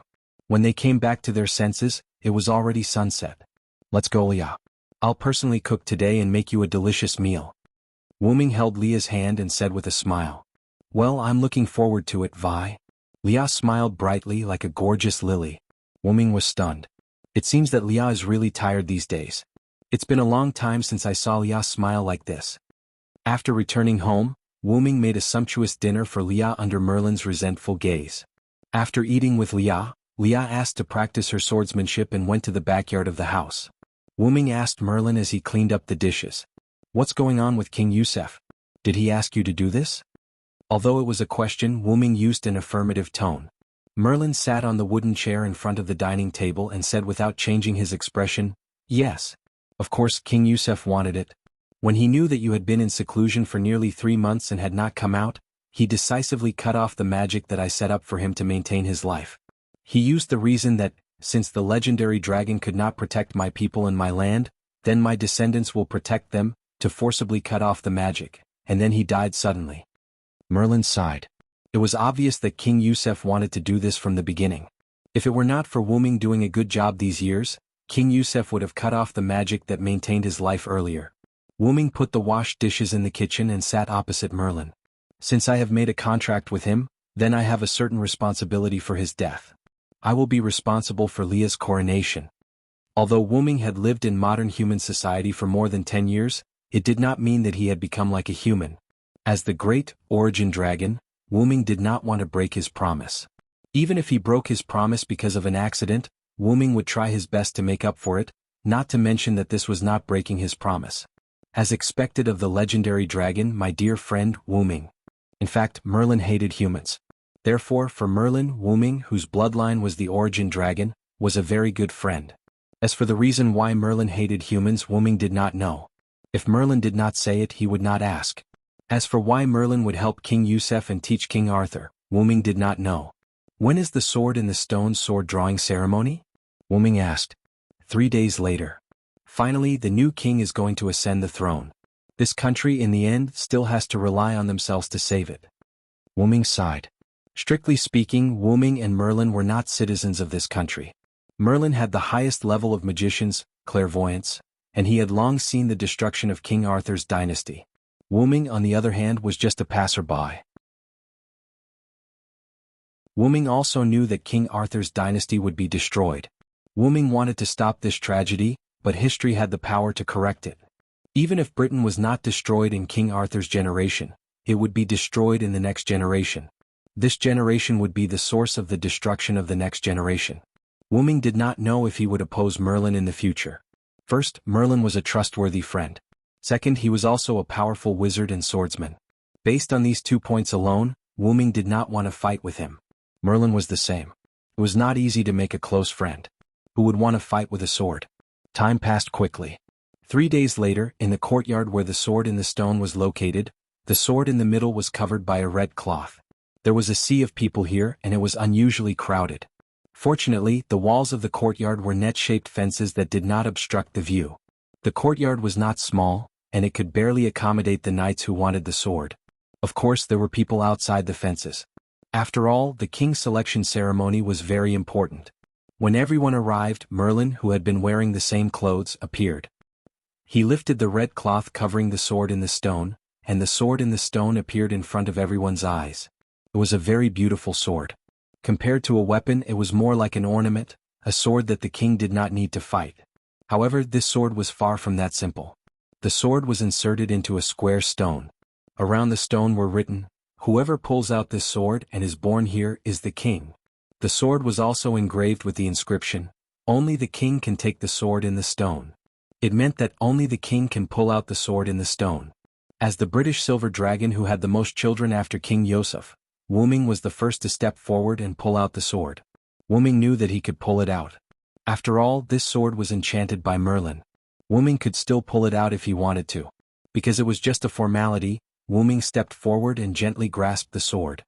He then let go and said with a smile, "Haha, it seems that I can't pull it out." The nobles were obviously relieved. Compared to the British silver dragon in front of them, they would prefer someone else to be the king. After all, Wu Ming had been at odds with these nobles for many years. However, the commoners and some of the knights were a little disappointed. Next, one by one, the knights stepped forward to pull out their swords.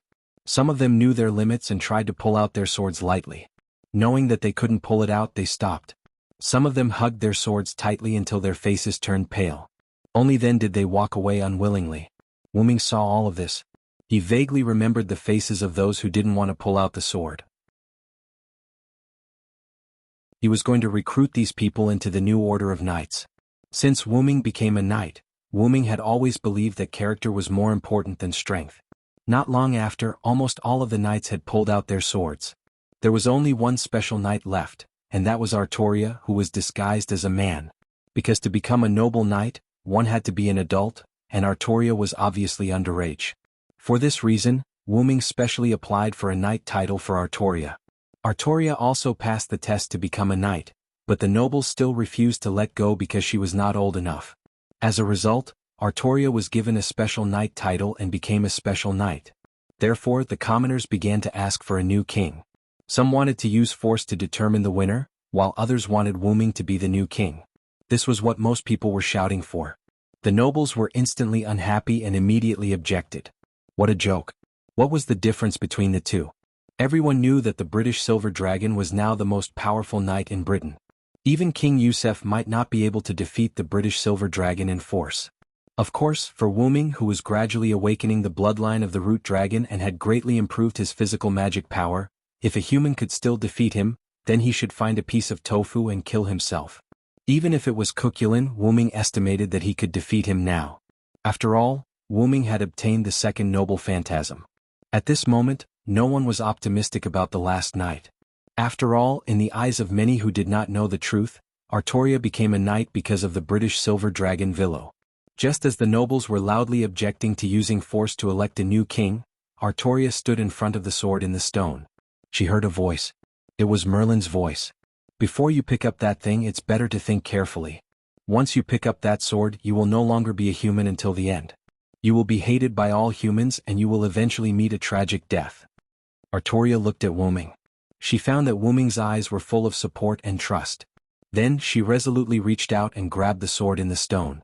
She pulled hard, clang, the sound of the sword being unsheathed echoed throughout the sky. At this moment, everyone, whether they were commoners or nobles, was silent.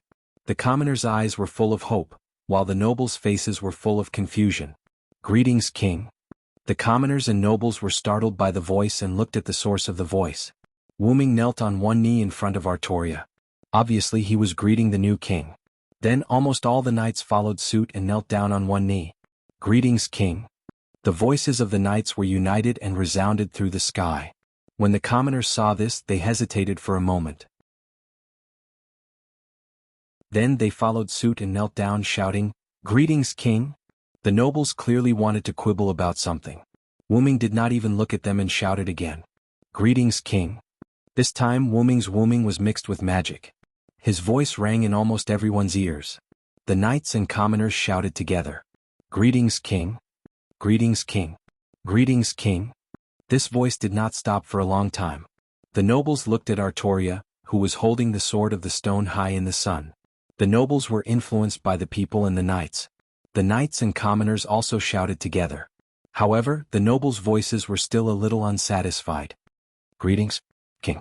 Wu-ming looked at Artoria, who was surrounded by the sunlight and the commoners, and muttered, "King Arthur, Altoria Pendragon. A new king is born."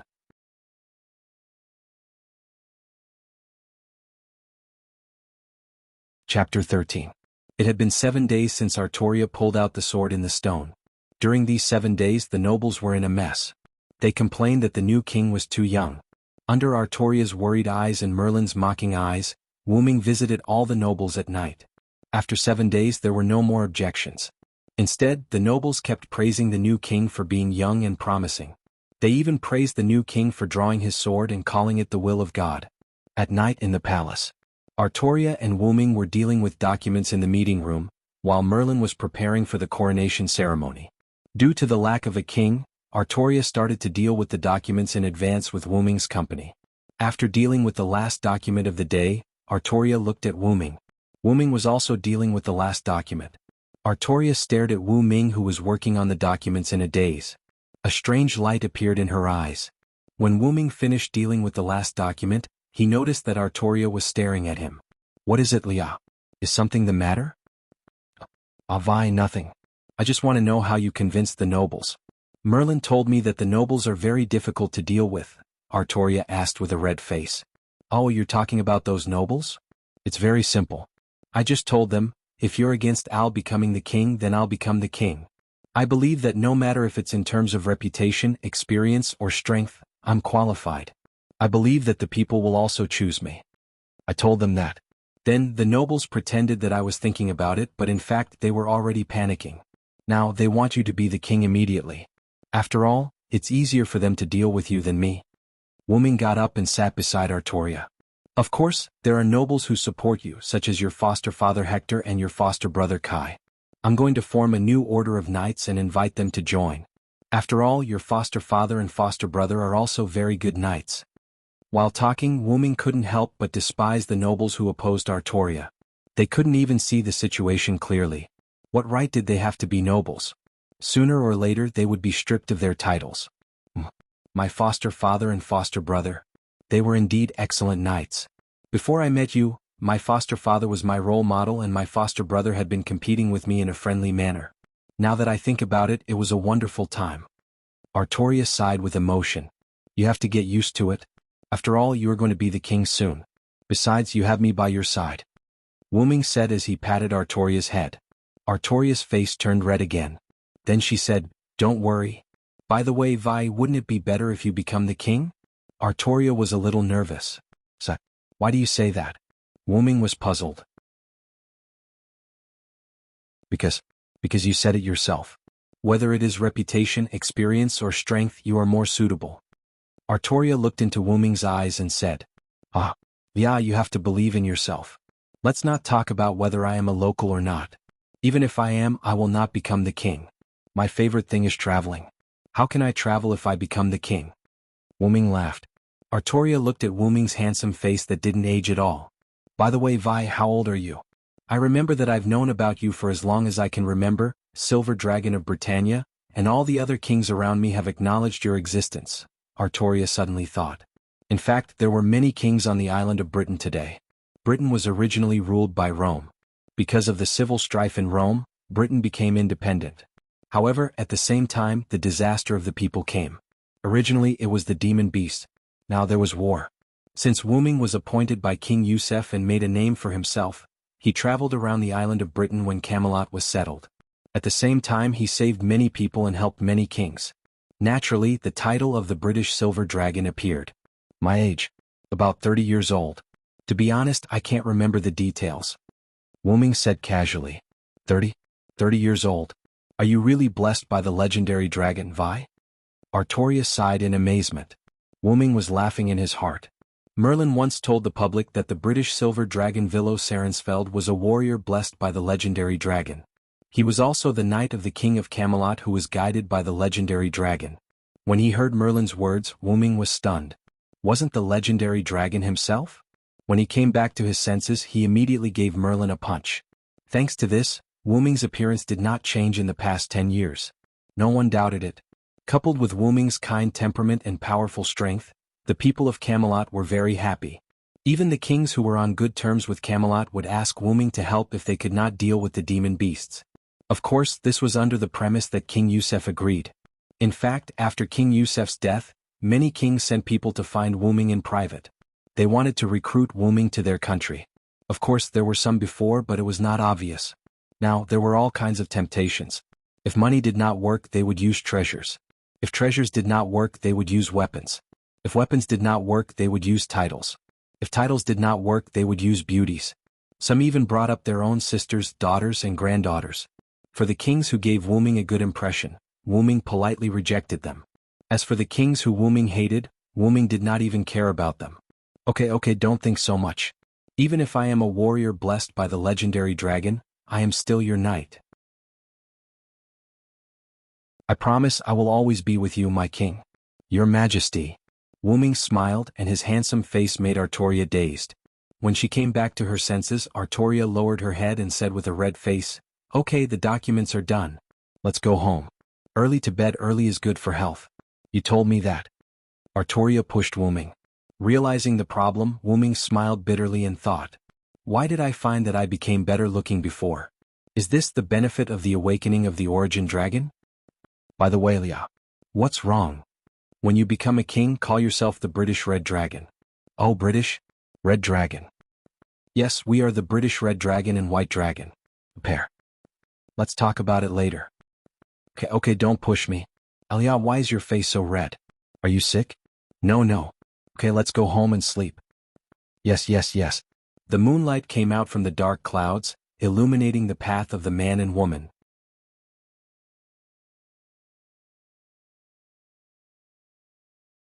Chapter 14. 3 days later, Artoria, who had disguised herself as a man, accepted the coronation ceremony of the Pope. To be honest, Wu-Ming was disgusted by the coronation ceremony. After all, as a king he had to let a believer be crowned. Well, although the West had always been like this, Wu-Ming was not interested in gods. It was not that Wu-Ming did not believe in the existence of gods. In this world full of mysteries, all kinds of things that people imagine were possible. Gods definitely existed in the world of the M-shaped moon. Even in the ordinary world that Wu-Ming lived in, who could guarantee that there were no gods before? After the coronation ceremony, Wu-Ming did not leave immediately. After all, as the symbol of Camello, Wu-Ming still had to greet the ambassadors sent by the kings. This was the legendary diplomacy. After the ambassadors left, Wu-Ming sat in the hall of the palace and let out a long sigh. "Sigh, Wei, are you all right? You look like you're having a hard time," Artoria asked Wu-Ming. As a king, she had to greet the ambassadors together with Wu-Ming. "I'm fine. I'm just not used to being a politician," Wu-Ming said lazily. "Politician? You have invented a very good word for it, Vi," Artoria said, reading Wu-Ming's modern language carefully and admiringly. "Wow. Actually, someone taught me this term," Wu-Ming said a bit awkwardly. "By the way, about the Knight Order I mentioned, have you thought about it?" Wu-Ming asked. "Well, I think it's good. We can do it," Artoria said seriously. "No, the recruitment of the Knight Order must be strict. Ability is not the most important thing. Character is the most important." Artoria raised her young face and looked at Wu-Ming. "Don't worry. I've thought about it. In the end, you will be the final judge." Wu-Ming touched Artoria's face and said, Is that so? Why are you touching my face?" Artoria asked with a red face. To be honest, every time Wu-Ming touched her body, Artoria would blush. Sometimes it was slightly red and sometimes it was as red as a monkey's butt. Because when I think that the owner of such a young face has to shoulder the burden of the whole country, I feel that God is unfair. Wu-Ming's eyes were filled with pity. After saying that, Artoria's face was no longer red. And Artoria were both silent. "When I knew that I was going to be a king, I was very scared." Artoria paused and continued, "Merlin told me that I was born to be a king. Ever since I could remember, he had been teaching me everything that a king should have. During the day I kept practicing. At night, Merlin taught me magic in my dreams. Slowly I got tired of it. Wu Ming's hand stopped touching Artoria's face. Because I was scared. The more I learned, the more I felt that I was not capable enough. I was scared that I could not become the king that Merlin and the people expected until what? Until I met you. Artoria looked into Wu Ming's eyes. Her emerald eyes were filled with emotions. Ever since I could remember, I knew the story of the Silver Dragon of Britain. As a knight he was very good. He was noble, powerful, smart and kind. Everyone in Camelot praised him. Slowly I started to work hard to become the Silver Dragon of Britain. Wu Ming put down his hand and listened to Artoria carefully. Back then you met me in the forest where I often practiced. You said that you wanted to take me as your squire. I was so happy that I moved out of my foster father's house and moved to your house. Artoria lowered her head and smiled. A few years later, when I learned about your relationship with Merlin, I realized that the encounter in the forest could have been arranged. But I was still very happy. Because of you, Merlin had to slow down my training. Because of you, I was able to taste the joy of being a young girl. Because of you, I was able to feel your love. Finally, because of you, I got the motivation to become a king. Artoria raised her head and looked at Wu Ming again. She was about to throw herself into his arms. Artoria's mouth opened slightly. Wu Ming's pupils shrunk. He was a little surprised. If he was not mistaken, the last sentence, which was so weak that he almost did not hear it clearly, was, Wu Ming did not move, but his eyes kept darting around. Wu Ming did not expect that Artoria would have so many thoughts. Wu Ming thought about it carefully and understood. A young girl was told that she had to bear a heavy burden since she was born. Coincidentally, there was a perfect and handsome idol who was shouldering the burden of a young girl. After a deliberately arranged encounter, the young girl and the idol met and spent more than 10 years together. During these years, the idol took care of the young girl in every possible way. The young girl was very happy and gradually fell in love with the idol. When the young girl officially accepted the burden, the young girl confessed everything to the idol. Wu Ming now felt that Artoria's current situation was caused by him. A girl's heart is so mysterious, Wu Ming thought. Artoria looked at Wu Ming, who did not want to hug her. She lowered her head and her face was a little pale. Artoria stood up and said, "Well, I have something to do. Wu Ming hugged Artoria, who was already petite, in his arms. Artoria was a little stunned at first, but when she realized what was going on, she hugged Wu Ming tightly. Artoria's face was pressed against Wu Ming's chest, which was not wearing armor. She listened to the strong and powerful heartbeat of the king and smiled. "Yeah, I'm sorry," Wu Ming said. Artoria, who was in his arms, was stunned. "I can't promise that I can be with you until the end, but I will try my best to be with you until the end. This is the biggest promise I can give you." Wu Ming signed a contract with King Yusef. As long as Wu Ming fulfilled the contract, he would be freed. As a person who did not belong to this era, Wu Ming would most likely return to his era after he was freed. This was what Merlin told Wu Ming. Wu Ming immediately told Artoria his concern. Maybe it was because she trusted Wu Ming or because she learned from Merlin. Artoria did not change her expression. She just said lightly, "It's enough." The two of them hugged each other and blended together.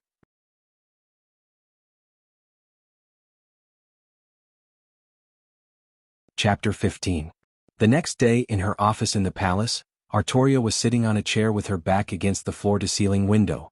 She was going through the documents she had submitted that day seriously. Merlin and Wu Ming were standing on either side of Artoria, giving her advice. Wu Ming was actually learning from her. After all, compared to being a politician, Merlin was more suitable than Wu Ming.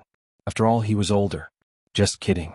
Wu Ming had also learned a lot about the skills of a politician when he was learning from Skaha. In addition, Wu Ming had dealt with the nobles and kings of various countries over the years, so he had learned a lot. However, compared to Merlin, who had taught Artoria how to be a king, Wu Ming had to admit defeat. Time went by little. When Artoria finished the last document under Merlin's guidance, Merlin stretched his body and said, "Let's go." Phew. The speed of processing today is obviously faster. It seems that soon the king will be able to process documents alone. Wu Ming nodded and said, "Yes, the king is indeed growing fast. She is one step closer to unifying the island of Britain. I have to thank the two of you. After all, without you, I wouldn't be who I am today," Artoria said calmly. Since last night, Wu Ming and Artoria had agreed that one would live as the king, and the other would continue to live as the king's knight. This led to the separation of superior and subordinate in the palace office. By the way, it's getting late. It's time for dinner. Artoria clenched her right fist and punched the palm of her left hand. Hearing this, Wu Ming and Merlin were speechless. Wu Ming looked at Merlin and said with his eyes, "Why didn't I realize that the king has such a big appetite before?" Merlin also looked at Wu Ming. Maybe it's because I pulled out the sword in the stone, maybe." Artoria had already walked to the door. She turned around and asked, "What's wrong?" "Villo Merlin, it's time to eat.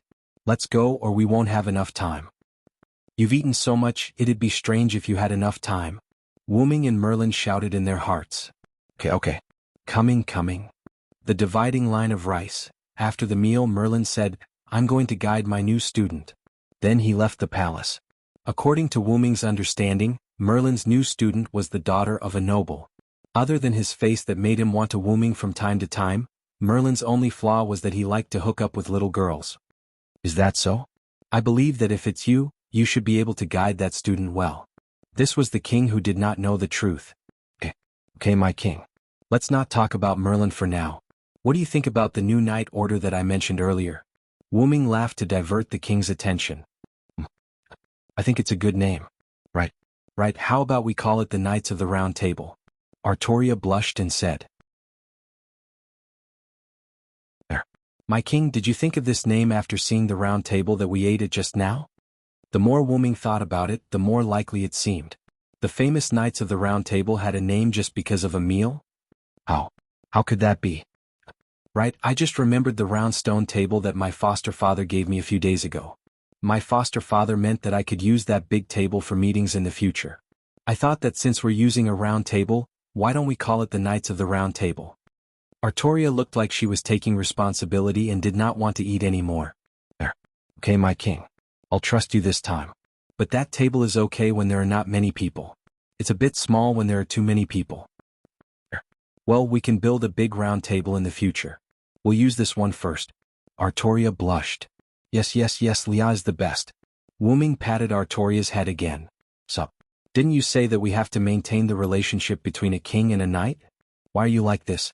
Artoria cried. Didn't you say that we don't have to maintain the relationship between a king and a knight when there's no one around? Sure enough, it's more comfortable this way. I'm not used to being a loyal knight. Wu Ming stretched and said. You're just Lia's lover. I'm the king now, not Lia. Please respect me. Artoria's face was full of shame and anger. Is that so, my king? Wu Ming smirked. Wait, what are you doing? Ugh. Seeing Wu Ming's face getting closer and closer, Artoria panicked. Finally, the two faces met. Artoria's eyes widened. She couldn't believe that her first kiss was gone just like that. Wu Ming only kissed her lightly and left immediately. What do you think, my king? I respect you very much. Wu Ming continued to smirk. In the end, Wu Ming was still moved by the young girl in front of him who he had watched grow up. Although it was somewhat difficult to say it out loud as he was almost 30 years old, it didn't matter. Anyway, as the root dragon of the long-lived species, Wu Ming wasn't even a baby at 30 years old. Besides, Wu Ming wasn't the kind of person who procrastinated. If he liked someone, he would want to be together. Of course, Maeve's situation was special. Wu Ming only treated Maeve as a little sister who lacked love. Alright, let's get down to business. Looking at Artoria's blushing face, Wu Ming felt that he should give Lia some dignity as the king. After saying that, he went straight to his office. As expected, the king is still a little girl now. She's still a long way from King Arthur, who was good at war. Wu Ming thought to himself. Artoria, who was still blushing, calmed down and followed him to his office. What I mean is, the knights can come from different countries and even have different faiths. The meaning of the round table is equality in the world. All the knights of the round table are equal and partners. There is no difference between the round table and the round table. Everything is for the king and for Britain. Wu Ming told her the definition of the round table that he knew before. After all, it was better not to change history. Besides, the definition of the knights of the round table was really good. However, when Wu Ming thought that he did not change history, history had changed a long time ago. Knights of the Round Table, huh? As expected of the Silver Dragon of Britain. You think differently. I was just thinking. Ahem. Artoria seemed to have realized that she almost said something wrong. She coughed. What are you thinking? Wu Ming smirked again. Ahem. Just like what you think. Artoria glared at Wu Ming. That's what you think for now. If there are any changes, we'll talk about it later, Artoria said seriously. Yes, my king. Wu Ming's expression also became serious.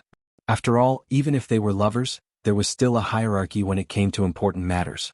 Besides, Wu Ming respected Artoria's position as the king. After that, the two began to talk about other things about Camelot. The king was also growing up slowly.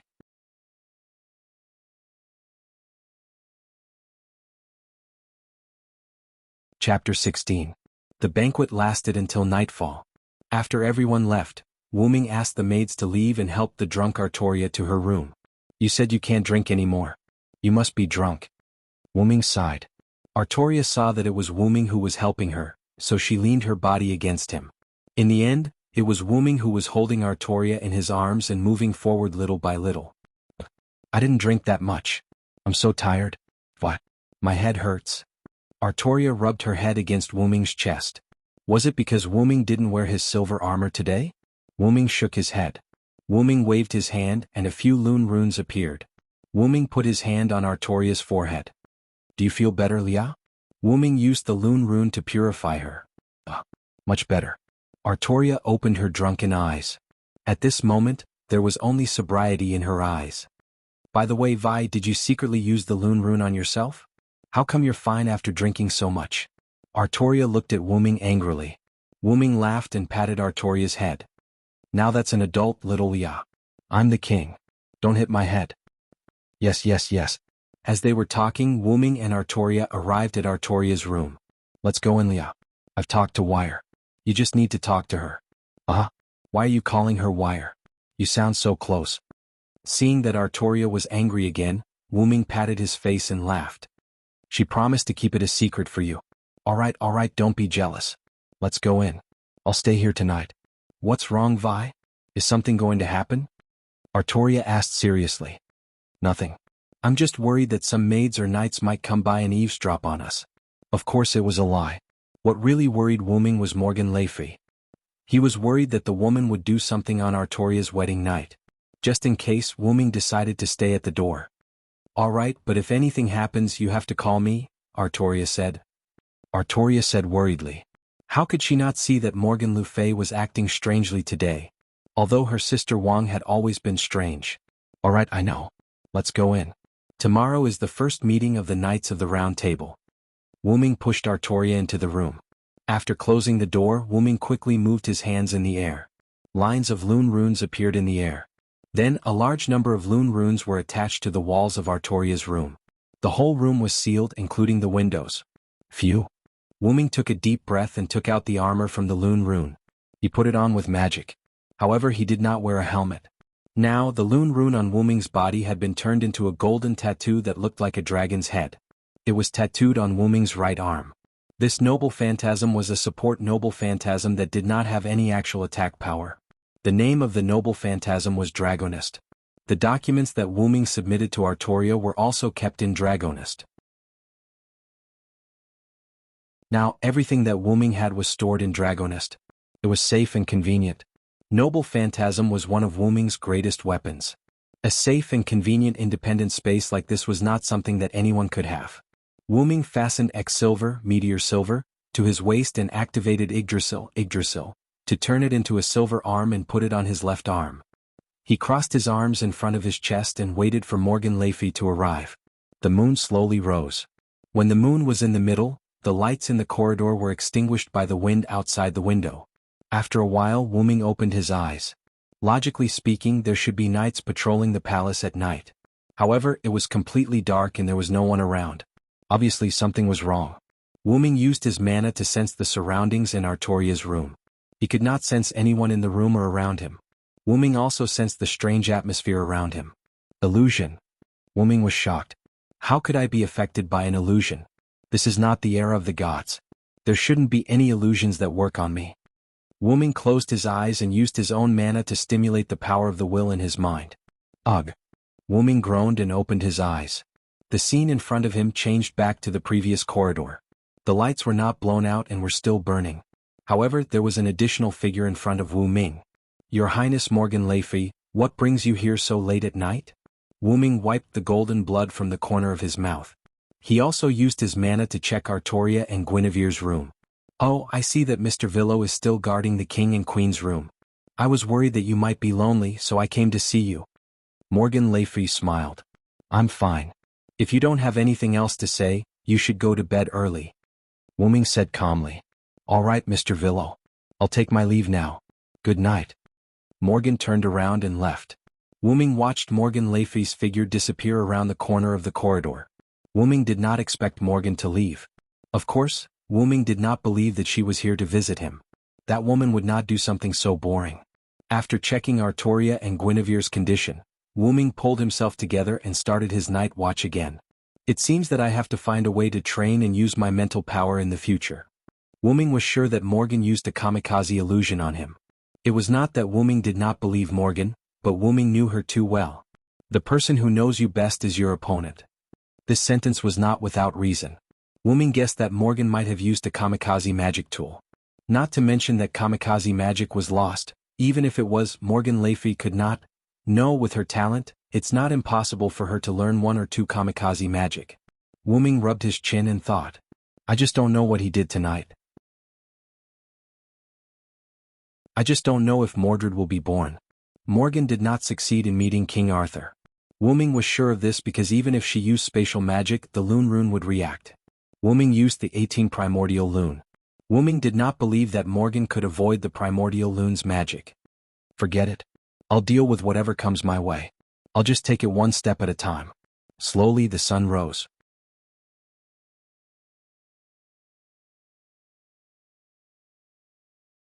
Chapter 17. Not long after the sun rose, Artoria pushed open the door to her room. Queen Guinevere came out with her. Villo, did anything happen last night? Although it was a question Artoria asked with certainty. Obviously Artoria trusted Wu Ming. She believed that even if something happened he would be able to handle it. I'm fine. It was a peaceful night. Wu Ming shook his head. Although he did not sleep last night, Wu Ming was fine. Well, since it's daytime, why don't you take a nap, Lord Villo? Guinevere asked from behind Artoria. That's right, Villo. You should take a nap to avoid any mistakes at work. Artoria was also concerned. It's fine. When I was traveling, I didn't sleep for 3 days and 3 nights. One night is nothing. Wu Ming shook his head. To be honest, Wu Ming once found a giant egg by accident. After eating it, he was chased by a monster for 3 days and 3 nights. The egg was the monster's child. In the end, Wu Ming had to jump off a cliff and stay in the water for half a day before he was able to escape the monster's pursuit. Now that I think about it, it was really dangerous. Wu Ming mumbled. What? Artoria was confused. Nothing. All right, let's go eat. The chef should have made breakfast. After breakfast, we still have the first nights of the round table meeting. Wu Ming quickly covered it up. You're right. Let's go, Guinevere, Artoria said to Guinevere, who was behind her. Yes, my king. Guinevere smiled. The moment he smiled, Wu Ming and Artoria were stunned for a second. Then they realized what was going on. Guinevere, you're so beautiful. Artoria's face blushed as she complimented. This made Wu Ming stunned. Could it be that Artoria wanted to turn the act into reality and become a lesbian? However, what Artoria said next made Wu Ming lose his composure. No wonder the Villo was so infatuated. This time, Guinevere didn't say anything. He just looked at Wu Ming with a slightly red face. Cough, let's go and eat. It won't taste good if it gets cold, Wu Ming said immediately. Oh, let's eat. Don't let the food get cold. Artoria's eyes lit up. She wanted to go to the dining room immediately. Wu Ming smiled helplessly and dragged Guinevere to follow her. After dinner, Artoria went to prepare for the meeting. She asked Wu Ming to escort Guinevere to the library of the palace. It was Guinevere's request. According to Guinevere, she had loved to read since she was young. She had basically read all the books in Liao Dequan's territory. After arranging 2 maids for Guinevere, Wu Ming went to the round table conference room. Ever since King Liao Dequan brought the giant round table here, Artoria immediately asked Merlin to use magic to move the table to a large empty room. She named the room the Round Table Conference Room. Wu Ming pushed open the door and found many people sitting around the table. Wu Ming glanced around and found that almost all the current knights of the Round Table were here. Wu Ming walked to Artoria's side. As the first knight, Wu Ming naturally sat next to the king. Lancelot sat on the other side. After Wu Ming took his seat, Artoria glanced at everyone in the room and began to speak. In general, she wanted to save the people, save Britain, unify Britain, and drive the invading Saxons out of Britain. In fact, this was a mobilization meeting. Soon it was noon. Well, that's all I have to say. Let's go and have dinner. Artoria stood up as she spoke. Yes, Your Majesty. Everyone shouted in unison. Wuming was sitting on a big rock in the yard of his house with his eyes closed. Ever since Wuming fell into Morgan Le Fay's illusion, Wuming began to cultivate his mental strength. The best way was to ask Merlin for advice. As a half-nightmare, Merlin had unimaginable mental strength and magic power. Naturally, he also had a way to cultivate mental strength. In response to Wuming's friend request, Merlin immediately told Wuming how to cultivate mental strength. He also taught Wuming for dozens of days. Now Wuming was cultivating his mental strength. A strange wave was emitted from Wuming's body. It gave people the feeling that as long as they stood in front of Wuming, they would be completely seen through. Wuming continuously extended this force until it was 5 meters away. Then this force began to shrink until it was completely close to Wuming. Then Wuming slowly floated up. This was Wuming's way of using his mental strength, telekinesis. This was a method that Wuming accidentally discovered. It could be used to move things. Because Wuming's mental strength was more solid than Merlin's, Merlin suggested that he try to develop telekinesis. It could also strengthen his mental strength and increase his resistance to illusions. Because his mental strength was unusually solid, Wuming's telekinesis was more suitable than other people's. Bam bam, a knock came from the door. Wuming slowly landed on the rock and opened his eyes. Come in. The one who walked in was a knight with a resolute expression. Oh, it's Guy. Is my king looking for me? Wuming asked when he saw the person. Yes, Sir Villo. My king is looking for you. It's about the war. Ever since Guy joined the Knights of the Round Table, he was dragged to the palace by Wuming to be the palace's butler. According to Wuming's understanding, Guy was an excellent knight in all aspects except for his inability to control his mouth. Got it? I'll be right there. Wuming jumped off the rock and walked to the door. Guy wanted to move to the side to let Wuming walk in front. Wuming patted Guy's shoulder and said, I told you to just call me Villo in the future. Don't call me sir. Why are you, Gawain, Aguin, and the others so stubborn? Wuming said earnestly. Please forgive me, Sir Villo. I will change in the future. Gawain and the others have said that dozens of times. Forget it. You can call me whatever you like. Wuming shook his head and said helplessly. Guy also smiled faintly. After that, Wuming and Guy went to Artoria's office. To be honest, because of magic, the current Britain was very similar to 1,000 years in the future in many aspects. For example, this office had floor-to-ceiling windows, colored silk, mahogany desk, mahogany bookshelf, and marble floor. Wuming switched to straw paper when he came to Britain not long ago, replacing the parchment paper. While Wuming was sighing, Artoria spoke. Wuming, I'm going to conquer the Saxons in the north of Britain immediately. Artoria's expression was not very good. Did something happen? Wuming asked. Take a look at this. Wuming took the straw paper from Artoria. The more Wuming read, the worse his expression became. Although it was not as bad as Artoria's, it was still very serious. It's up to you, my king. Wuming read the paper and handed it to Guy, who was standing on the side. Wuming's words meant that he agreed. Guy passed down the order. Gather the whole army. The target is Fort Decrez in the north of Britain. Guy, who had finished reading the paper, received the order with a gloomy expression. Yes, my king.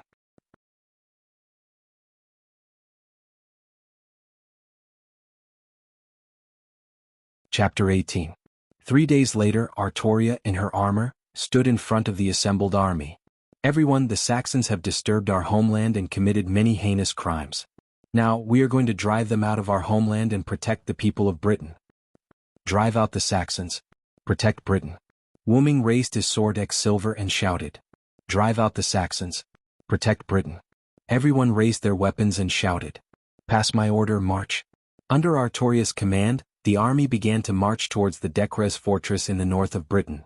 Because the Decrez fortress was not far away, Artoria only took half a day to reach the nearest town to the Decrez fortress, the city of Lai Ku. The lord of this town was called King Lai Ku. Ever since the Anglo-Saxons had taken possession of the fort of Decrez, King Lai had been troubled every day. If the Saxons continued to invade, King Lai Ku's territory would be the first to bear the brunt. As the lord, Lai Ku would definitely be killed by the Saxons. After all, this was what the Saxons did when they invaded Britain.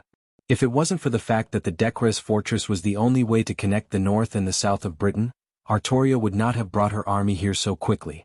Of course, the Saxons' actions also irritated Artoria. After Artoria settled the soldiers and knights, King Laiku invited Artoria to the city lord's mansion. Artoria sat on the city lord's seat with Wu Ming and Lancelot behind her. King Laiku, who was standing in front of Artoria, smiled apologetically. King Arthur is young and promising. Behind you must be Lord Villo, known as the Silver Dragon of Britain, and Lord Lancelot, the Knight of the Lake. Both of you are very talented. All right, King Laiku, hurry up and tell me the specific information about the enemy. Artoria frowned and said unhappily. King Laiku also knew that he had angered the king in front of him. Considering that he still needed the king's help to deal with the Saxons, he began to explain the information about the enemy. After all, the information Artoria received was not complete. She still needed information from the local tyrant to supplement. Before Laiku could finish his story, Artoria suddenly yelled at him. Get to the point. Artoria's shout scared King Laiku. After all, Artoria had the blood of the red dragon, so her aura was a lot stronger than the others. Wu Ming shook his head in his heart. Laiku Wang's words were really nonsense. He was actually telling the information from the beginning like he was telling a story. Moments later, Artoria left the mansion with Wu Ming and Lancelot, leaving behind Laiku Wang, who was in shock. After returning to the camp, Artoria summoned the knights and began the first pre-war meeting. Of the enemy? Com Artoria coup of the Decres fortress. With Wu Ming's strategy, Artoria decided that she would personally lead the team to face the enemy head-on. He secretly sent Wu Ming to form an assassination team to infiltrate Decres fortress. Artoria did not care about assassination. She thought that it was not in line with the way of the knights. But under Wu Ming's persuasion, Artoria agreed. After all, the Decres fortress was built on the side of a mountain. It was easy to defend and difficult to attack. Even if the Saxons could not defeat Artoria, they could still defend the gate. After all, the Saxons were a group of warriors, not knights. At night, Wu Ming led 5 soldiers personally selected by him. They were all experienced assassins. With the help of Wu Ming's Lune Rune, they entered the Decres fortress through the cliff next to it. Although the Decres fortress was called a fortress, it was actually a town. It was just that the walls of the town were very strong. When Wu Ming and the others saw the miserable state of the Decres fortress, the 5 soldiers immediately lost their composure. On the wide streets, not a single resident could be seen. The barbaric figures of the Saxons were everywhere, and large amounts of blood could be seen on the ground. There were even cases where the Saxons would drag people out of their homes and assault them, all because the Saxons were in a bad mood. Wu Ming quickly led the 5 soldiers into an uninhabited house. As for the original inhabitants, Wu Ming guessed that they had been killed by the Saxons. The 5 soldiers almost exposed themselves when they were agitated. In fact, Wu Ming only chose 5 soldiers because their families were in the Decres fortress. They had rushed over when King Arthur announced the formation of the Knights of the Decres. Because they were not strong enough, they were assigned to the barracks. That night, Wu Ming ordered the 5 soldiers to scout out the Saxons. On the other hand, he wanted them to go to their homes and see if their families were still there. The next day, only 4 soldiers returned. Their expressions were not good, and Wu Ming even saw tears in the corners of one soldier's eyes.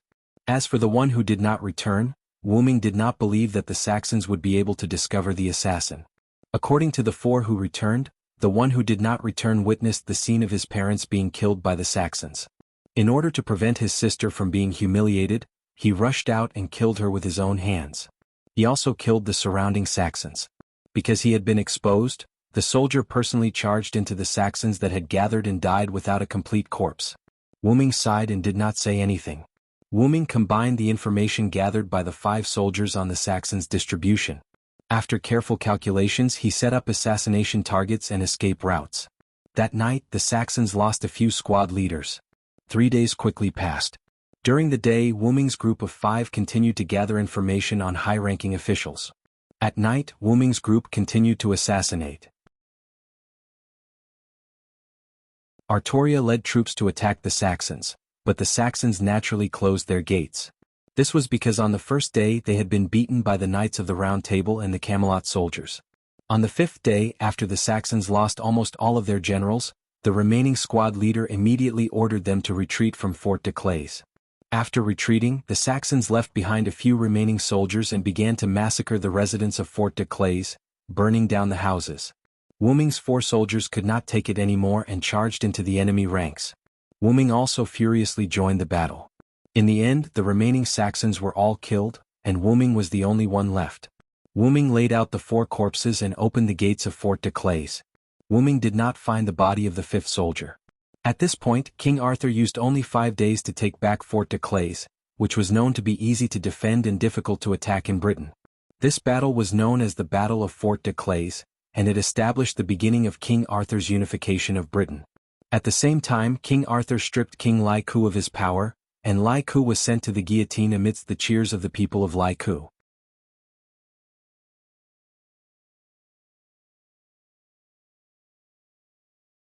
Chapter 19. It had been 10 years since Declete's Blitzkrieg. After 12 major wars, King Arthur had driven the Saxons out of Britain.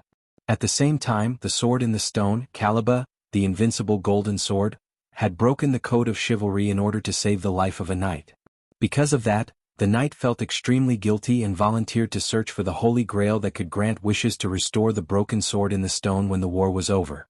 Accompanied by Soundless, Merlin and Lancelot, Artoria received the star-sacred sword Excalibur and the sacred sword Scabbard Avalon from the Lake Sprite. Moreover, Artoria was blessed by the Lake Sprite and could walk freely on water. This solved the problem of Artoria's inability to swim. After all, Artoria couldn't appear as a woman. She would be exposed if she tried to swim. What surprised Wu Ming was that the Lake Sprite had also given him a jade pendant, which could be of help to Wu Ming. Wu Ming later realized that wearing this jade pendant could reduce the negative effects of his dragon attribute, so he had been wearing it ever since. During this time, the number of knights of the Round Table had increased to 150, which was just enough to fill the Round Table. At the same time, Wu Ming also met the traitorous knight, Mordred. He was wearing a white armor with red stripes and he had a hoarse voice.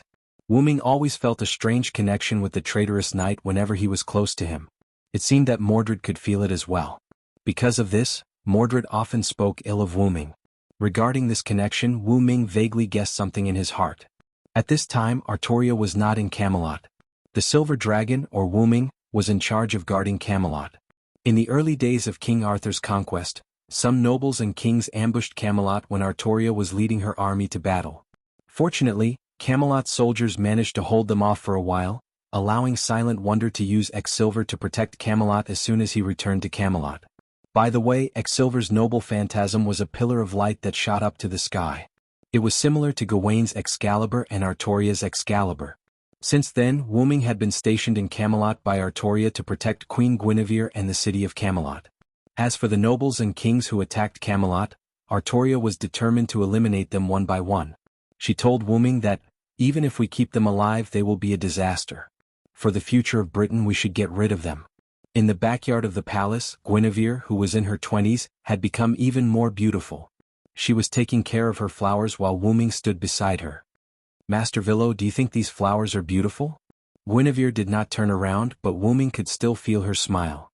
They are very beautiful. Then why don't you pick the flowers you like? Guinevere was a little sad. I like them. But as a knight I should not think about that. Is that so? As long as you like them. Guinevere turned around and smiled. This country is at peace, Guinevere said cheerfully. If I'm not mistaken, yes.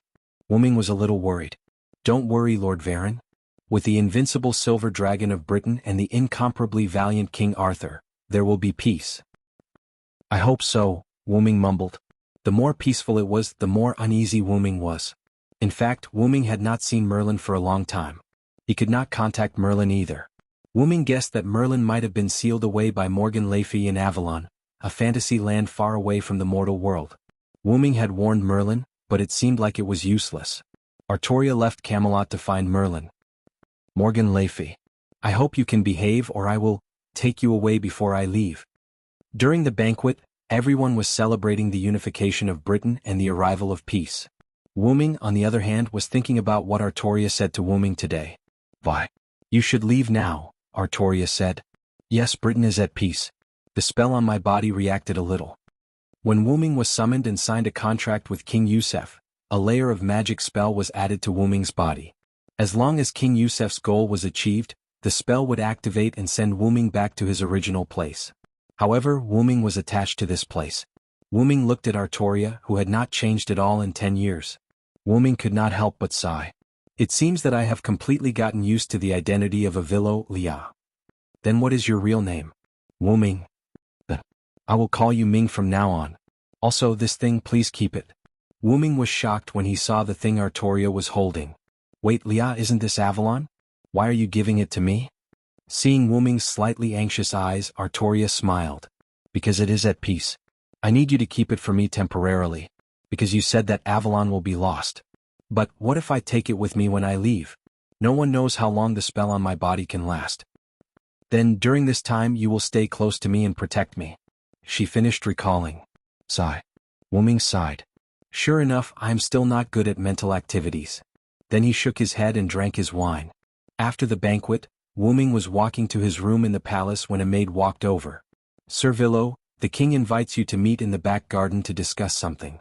Wu-Ming frowned but said after thinking for a moment. Got it? You can leave now. After saying that, Wu-Ming walked away on his own. But the moment Wu-Ming left, he did not notice that the maid's eyes emitted a faint purple light, like an illusory smoke, mysterious. Wu-Ming, on the other hand, was walking into a trap that was designed for him.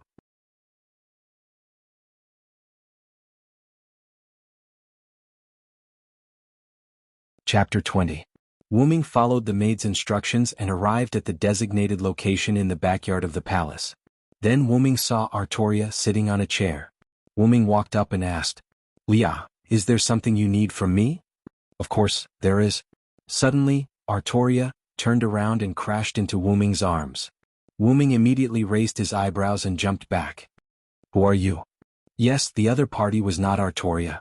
When the other party spoke, Wu-Ming sensed something strange. When the other party jumped into Wu-Ming's arms, Wu-Ming was already prepared to retreat. But Wu-Ming was still a step too late. Wu-Ming could clearly feel a faint dark aura wrapping around him. Wu-Ming looked at Artoria, in front of him, whose face he couldn't see clearly, and his expression froze. Lord Vilo, it seems that you still haven't recognized me. The other party smiled with a little pride. Could it be? You're Morgan Le Fay? Wu-Ming said in a surprised tone. The other party's temperament, figure, hair color, and voice were all very similar to Artoria's. That was the effect of high-level magic, but Wu-Ming could still see that the other party's original body was related to Artoria. Apart from Morgan Le Fay, Wu-Ming couldn't think of anyone else. Lord Vilo, long time no see. The other party's body was surrounded by magic, and the other party's figure changed. From the magic fog, an adult version of Artoria walked out. It really is you, Morgan Le Fay. Wu-Ming didn't expect Morgan Le Fay's real appearance to be so similar to Artoria's. If Artoria's hair reached her waist and her breasts developed again, she would be exactly the same as Morgan Le Fay. Lord Vilo, don't blame me. If you want to blame someone, blame yourself for being such an eyesore. Morgan Le Fay smiled charmingly, and a sheepskin scroll appeared in her hand. This is my summoning scroll. No, that's just a replica. Yes, the scroll in Morgan's hand was very similar to the scroll that Merlin and King Wuxia once used to summon Wu-Ming. The reason why it was called a replica was that Wu-Ming did not feel his blood on the scroll, and the real scroll was in Wu-Ming's hands. A stream of light surged on Wu-Ming's arm, and an ancient-looking sheepskin scroll appeared in his hand. Are you trying to send me away, Morgan Le Fay? Ha ha, as expected of Lord Wu-Ming. Also, the darkness aura on your body has already wrapped around you. This thing is something that I obtained with great difficulty. Even if it's you, you won't be able to get rid of it in a short time, Morgan Le Fay said with a complacent smile. Suddenly, a sword light slashed towards Morgan Le Fay. Morgan Le Fay hastily dodged, but the sword light cut off a few strands of her hair, causing them to flutter to the ground. No matter what tricks you are playing, as long as I can get rid of you before then, all your tricks will be useless. Wu-Ming's eyes turned red as he wielded the sacred sword of Meteor X Silver, once again slashing at Morgan Le Fay. This won't do, Lord Vilo. You should obediently leave. Morgan Le Fay's finger moved, and a technique was instantly shot out. At the same time, the black aura within Wu-Ming's body suddenly erupted, imprisoning Wu-Ming. Ugh! Wu-Ming maintained his sword-slashing posture, and suddenly became motionless. In the next moment, a mouthful of golden blood spurted out from his mouth. PFFF. Morgan Le Fay promptly made a decision, and prepared a scroll that had already been opened, staining it with Wu Ming's blood. The imprisonment on Wu Ming's body was removed, but the black aura still did not disappear. Wu Ming knelt on one knee, leaning on his sword as he looked at Morgan Le Fay with resentment. Hateful Morgan Le Fay, just you wait. Hee Lord Villo, then I'll be waiting. Morgan Le Fay instantly activated the reverse summoning of the scroll, and threw it at Wu Ming. When the scroll was half a meter away from Wu Ming, it suddenly activated, and a magic formation appeared on the surface of the scroll. A suction force appeared from the magic formation, as if it wanted to suck Wu Ming in. In fact, after the scroll sucked Wu Ming in, it would open a space-time channel, sending him back to his original era. Don't even think about having your way. Wu Ming began to resist, but the black aura within his body played its role, unceasingly eroding Wu Ming's 4 limbs, 5 viscera and 6 bowels. Wu Ming's whole body was bleeding, and blood was gushing out from his armor. Yeah. Roar. Wu Ming's eyes had already turned into scarlet dragon pupils, and his shouts had already turned into dragon roars. Wu Ming's armor began to disintegrate. Pieces of armor fell to the ground, making muffled sounds. Wu Ming's body began to change. Dragon scales slowly grew out of his palms, a pair of dragon wings spread out from his back, and a pair of cuticles appeared on the top of his head. At first glance, Wu Ming had become a monster. Roar. A muffled and painful dragon roar echoed throughout the palace. Many people, including Artoria and Guinevere, heard the roar and rushed to the backyard of the palace. Vi, is that you? Artoria quickly put on her clothes and ran toward the dragon roar. Guinevere sped up as well, running at a slower speed than Artoria. Lord Villo, please be safe. Because Wu Ming was struggling to resist the influence of the space-time suction, and because of the black gas that Morgan Le Fay had obtained from somewhere, Wu Ming, this young dragon of origin, could no longer maintain his original form and began to gradually turn into a dragon. At the same time, his rationality was gradually disappearing. This was also the reason why Wu Ming had never transformed into a dragon. Wu Ming knew that with his current abilities, he wouldn't be able to resist the enormous power of the origin dragon, after transforming into a dragon, and would lose his mind. He didn't expect that he would be tricked by Morgan Le Fay today. Roar. Morgan Le Fay. Le Fay. Roar. Wu Ming rushed toward Morgan Le Fay with a spear in his left hand and a sword in his right hand. However, Morgan Le Fay did not move at all, as if victory was already in his hands. Bang! A large sword that shone like a lake under the moonlight blocked Wu Ming's path. Let go. Wu Ming said in a hoarse and intermittent voice. You are Lord Villo. Lancelot did not expect that the monster-like person in front of him was the British silver dragon Villo that he respected the most. Let go. No. Please calm down. Lord Villo, do you know what you are doing?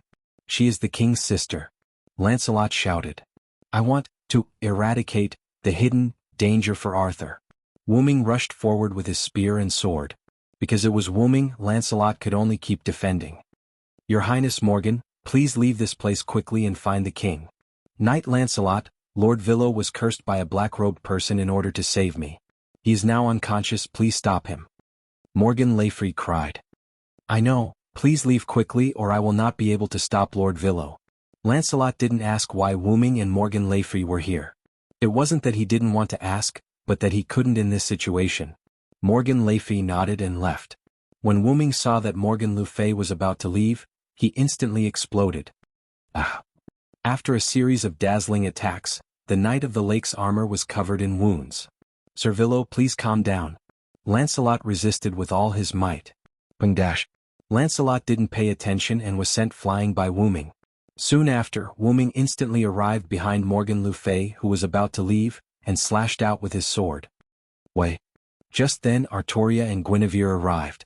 Just as Silver was about to hit Wu Ming, the suction force of the scroll reached its maximum, and Wu Ming was sucked into the dimensional passage.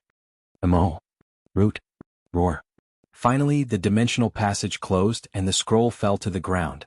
After that, according to the legends of King Arthur, after King Arthur unified Britain and drove out the Saxons, King Arthur's strongest knight, the British Silver Dragon, sacrificed himself to save King Arthur's sister, the court healer Morgan Le Fay, from a black magician's curse. He was eroded by black magic and turned into an evil dragon, which was then sealed by King Arthur himself. After that, King Arthur was so heartbroken that he repaired the broken armor of the British Silver Dragon every day. He sent out a large number of Knights of the Round Table to search for the Holy Grail and rescue the British silver dragon. During this time, King Arthur's queen, Guinevere, was discovered to have betrayed the king and fallen in love with someone else. A large number of King Arthur's knights unanimously petitioned to have Guinevere burned at the stake. Lancelot, who was known as the Knight of the Lake, saved the queen out of love. While saving her, he accidentally killed the Knights of the Round Table, Gareth and Gaholes, causing the Knight of the Sun, Gawain, to hate him. After Guinevere became a nun and Lancelot fled to France, Gawain requested to pursue Lancelot. Out of morality, King Arthur led an expedition to France. King Arthur left behind Knight Mordred, who was trusted by King Arthur. After King Arthur refused to acknowledge him as his descendant, Mordred already had thoughts of rebellion. During King Arthur's expedition, he spread the rumor that the king was dead. He united many knights who were disappointed in the king and proclaimed himself king. After King Arthur heard this, he immediately returned and fought Mordred to the death in Camlin's Hill. In the end, King Arthur released the Holy Lance and killed the traitorous knight Mordred. However, King Arthur was also heavily injured by the traitorous knight Mordred and did not have long to live. During this time, Lancelot asked about it and came to rescue, but was stopped by the Knight of the Sun, Gawain. Gawain was hit by the enemy on Camlin's Hill and suffered an old injury during the battle with Lancelot. In the end, Gawain died on Camlin's Hill. In the end, the only knight left, Bethel, threw the Excalibur, which was King Arthur's sword, into the lake 3 times according to the king's order. In the end, Bethel and Lancelot died alone, Guinevere became a nun for the rest of her life, and King Arthur was sent to a fantasy land by the Lady of the Lake to wait for a future crisis in Britain. Arthur's dynasty was destroyed.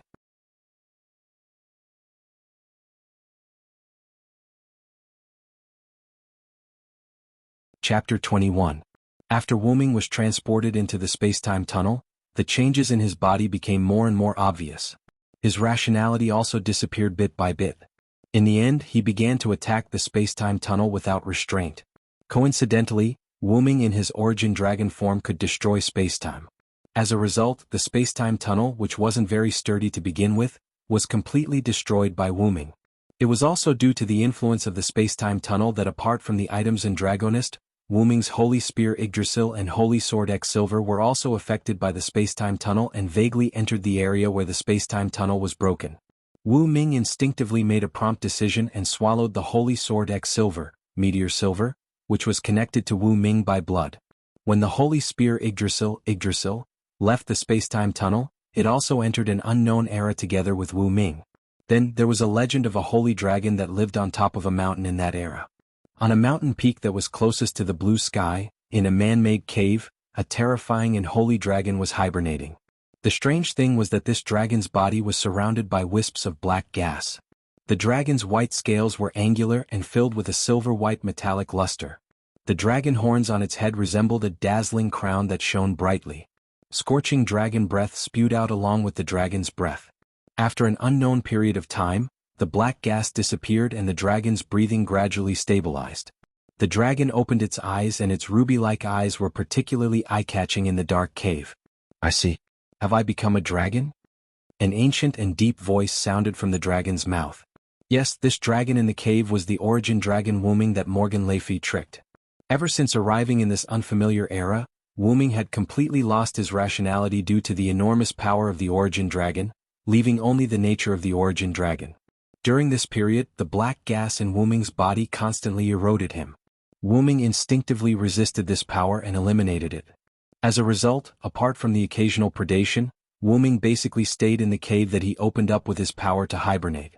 Coincidentally, after completely eliminating the black gas, Wu Ming also restrained the enormous power of the origin dragon out of self-preservation. As a result, Wu Ming's rationality also returned. What the hell is this? Damn it, that bastard Morgan Le Fay. Wu Ming's huge dragon claw slammed on the ground, scattering dust and gravel. I don't know where Yggdrasil went. Fortunately, I swallowed Silver. Although Wu Ming's rationality had disappeared, his memory was fine. Wu Ming clearly remembered swallowing the sword and losing the spear. Forget it, it's my noble artifact anyway. As long as I'm in this era, I'll definitely be able to find it. Let's take it slow and treat it as a long-awaited trip. Wu Ming stretched but realized that the dragon's body was not easy to stretch. I almost forgot that I've become a dragon. Looks like a monster's journey is about to happen. Haha, Wu Ming seemed to have thought of something and laughed happily. As expected of me. After completely adapting to a human's life and body, I can still be so happy after becoming a dragon. Yes, this should be me as the origin dragon. Wu Ming got up and walked towards the entrance of the cave. Whoosh. The noisy wind constantly whistled around Wu Ming. Swish. Wu Ming spread his huge dragon wings. Wu Ming's dragon wings were like a work of art. They were noble, gorgeous, and inviolable. Whoosh.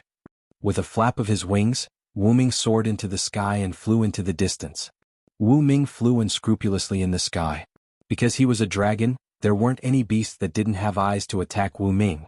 Feeling the whistling wind around him and looking at the spectacular scene on the ground, Wu Ming couldn't help but exclaim. This feels great. Ha ha ha. Wu Ming continued to make one movement after another in the air and never got tired of it. After playing for a while, Wu Ming saw a city. After thinking for a while, he flew down. The citizens in the city noticed a black dot approaching in the sky. They gathered together curiously until they realized that it was a giant dragon. Dragon. It's a dragon. Quick. Everyone leave. The citizens ran away in panic.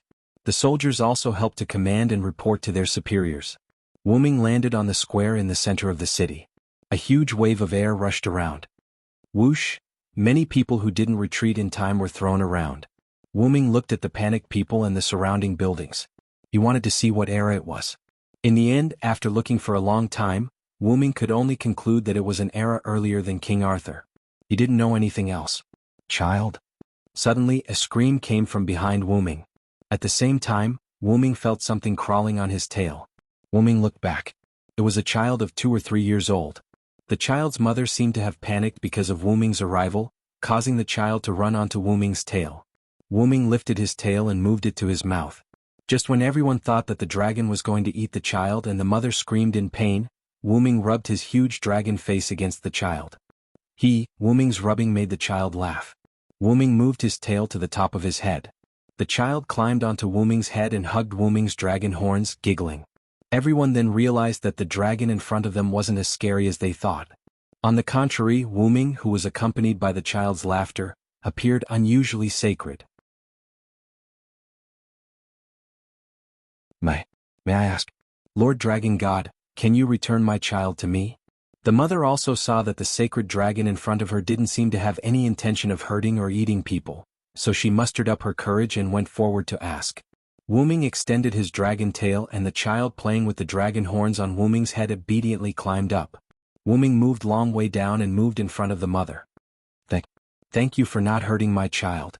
Thank you. The mother hurriedly hugged the child and thanked him while crying. The people around them also heaved a sigh of relief and relaxed, but they still didn't let down their guard. After all, even if the dragon in front of them was friendly and sacred, they couldn't guarantee that it wouldn't suddenly go berserk. Wu Ming saw that the people around him were slowly calming down, so he directly opened his mouth and asked, "Can you ask your king to talk to me? I have something to ask him." Suddenly there was a deathly silence around them. The people didn't expect the dragon in front of them to speak at all. After all, dragons were a type of magical beast. They had never seen a magical beast that could speak human language. It was already surprising enough that it didn't hurt people. Honorable Dragon.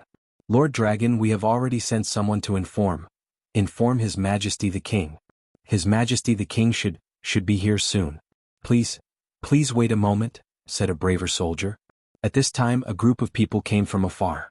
The leader was a man who looked to be in the prime of his life and had the temperament of a king. Wu Ming guessed that this should be the king. After he dismounted, the soldier who spoke to Wu Ming hurriedly ran to him and told him everything that happened just now. After the soldier finished speaking, he motioned for the soldier to leave and then walked to Wu Ming. Honorable Lord Dragon, I'm the Uruk King Lugal Banda of this city. May I ask why you're looking for me? Said the man named Lugal Banda. I want to form a contract with you, Wu Ming said calmly. What? Lugal Banda was stunned on the spot.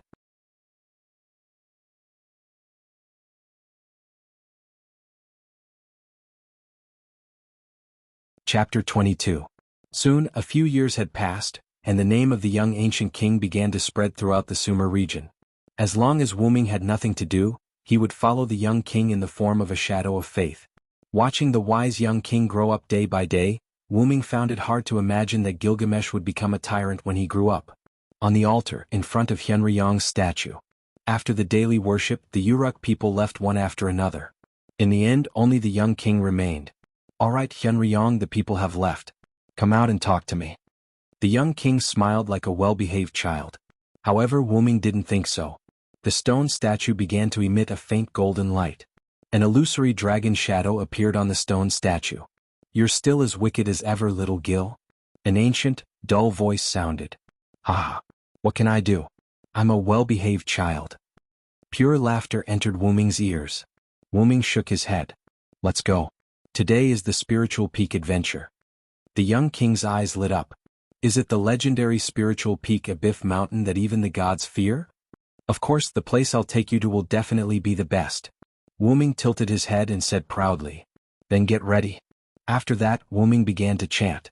In the young Gilgamesh's slightly nervous and excited eyes, a gorgeous golden magic circle enveloped him. The light drowned Gilgamesh's eyes. When Gilgamesh put down his arm that was blocking the light, a tall mountain came into view. "Is this the spiritual peak Abyf Mountain?" The young king let out a joyful voice that a child should have. "After all, this kid is just a kid," Wu-Ming thought to himself. "This place is amazing. Hyunryong, let's go up quickly." With that, Gilgamesh moved his short legs and began the great adventure of climbing the Abyf Mountain. Wu-Ming floated in the air like a phantom, accompanying the young king as they moved up the mountain. "Abba Fushin, you have to make things more difficult for the king, or she will show off in front of me again." After all, it was a spiritual peak. Wu-Ming could feel the immense magical power contained within the mountain. After a brief exchange of magic power, Wu-Ming took control of some of the things on the mountain and began to obstruct Gilgamesh. In the process of climbing up the mountain, the young Gilgamesh encountered many strange things. Falling rocks from the top of the mountain, circling eagles, entangling vines and charging wild beasts, all of which caused some difficulties for Gilgamesh. But in the end, Gilgamesh still reached the top of the mountain. "Wah!" The young king shouted to the sky, expressing the joy in his heart. "Ah, Hyunryong, come and see, this is a spectacular scene. That's why this Abyf Mountain is called a spiritual peak, Gil." A small Wu-Ming appeared and floated beside Gilgamesh. "Okay, the adventure is over. Let's change back," Wu-Ming said. "Well, I haven't had enough. But let's go back, the good things should be left for last." The young king began his journey down the mountain. Wu-Ming also disappeared. If the journey up the mountain was difficult, then the journey down the mountain was wonderful.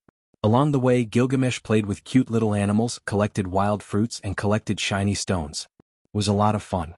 However, it didn't take long for Wu-Ming to discover that a goddess had arrived.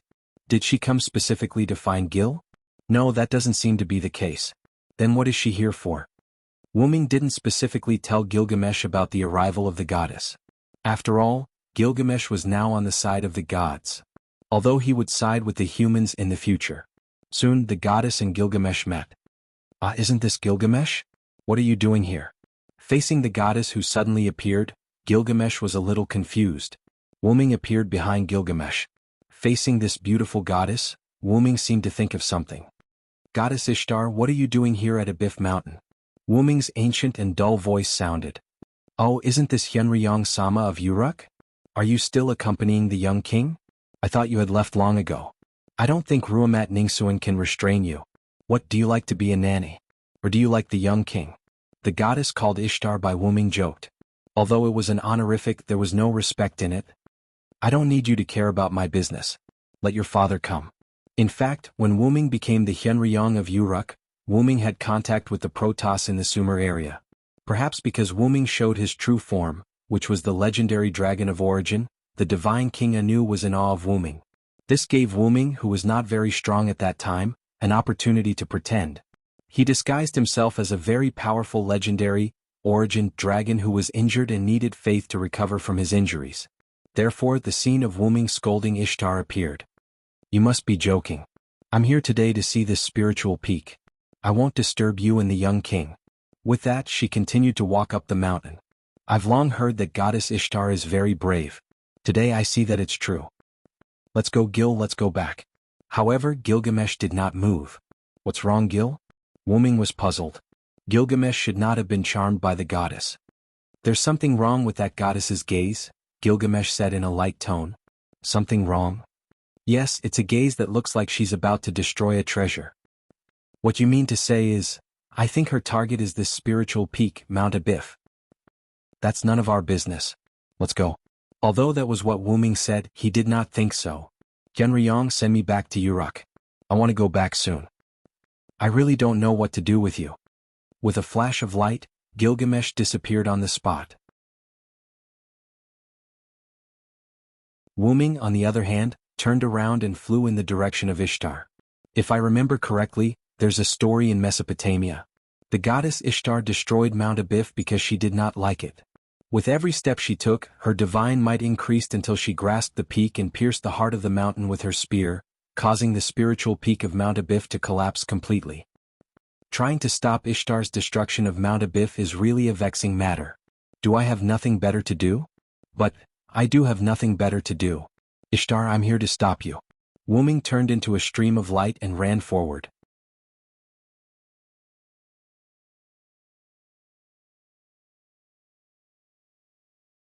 Chapter 23. After sending off Gilgamesh, Wu Ming soon caught up with Ishtar, who was heading to the top of the mountain. After that, Wu Ming and Ishtar went down the mountain together. After watching Ishtar leave, Wu Ming deliberately set up a barrier to prevent Ishtar from going back on her words. After that, they returned to the Uruk Hyunryong stone statue. You're back, Hyunryong. The young Gilgamesh sat in front of the stone statue and looked at the vast sky. Yes, I'm back. I also successfully stopped Ishtar, but what happened, Hyunryong? The young king tilted his head and was unusually cute. Ahem, you'll know in the future. Now you have to start becoming stronger, Gil. Otherwise, you won't be able to protect the things you want to protect. Just like today, you can only rely on others. Yes, I know. The young Gil smiled innocently. In fact, the young Gilgamesh wasn't weak. Of course, this was only for humans. The young Gilgamesh was a child prodigy. Whether it was martial arts or wisdom, they were both extraordinary. But, in the future you will face all the gods in the sky. Without great power you won't be able to compete with them. Gilgamesh wasn't an idiot. He was naive now, but he wasn't stupid. For magic, you should continue to ask your mother for advice. For martial arts, I'll take care of it, but the stone statue that Wu Ming was attached to emitted a terrifying aura. If you don't take this teaching seriously, you'll die. The young Gilgamesh swallowed and nodded his little head frantically. After that, under the guidance of Wu Ming and Rimit Ningsuan, Gilgamesh grew rapidly. Time flew by quickly. After the usual Hyunryong ritual, the blonde, red-eyed, heroic queen sat in front of the Hyunryong statue. She just sat there quietly, looking at the vast and boundless sky without saying a word. The stone statue began to glow, revealing an illusory figure. What's wrong, Gil? Is something on your mind? Wu Ming looked at the heroic queen in front of him and couldn't help but recall the past.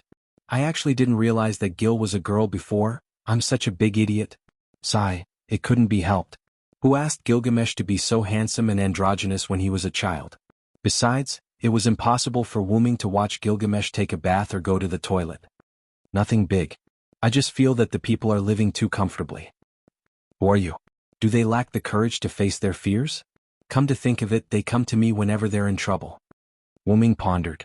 The current Uruk people might not be able to survive the bull of the sky in the future, the 7-year drought. So, you want to be a tyrant? After hearing this, Gilgamesh's face lit up with an arrogant smile. I'm not a tyrant, I'm a tyrant. I'll take my leave first, Hyunryong. As he spoke, Gilgamesh stood up handsomely and walked toward the Uruk palace. After all, a perfect genius would definitely become a king when he grew up. As expected, during this period, the Uruk king Gilgamesh wantonly fought and accumulated wealth. Thinking back to Gilgamesh when he was a child, he was highly respected and admired by everyone.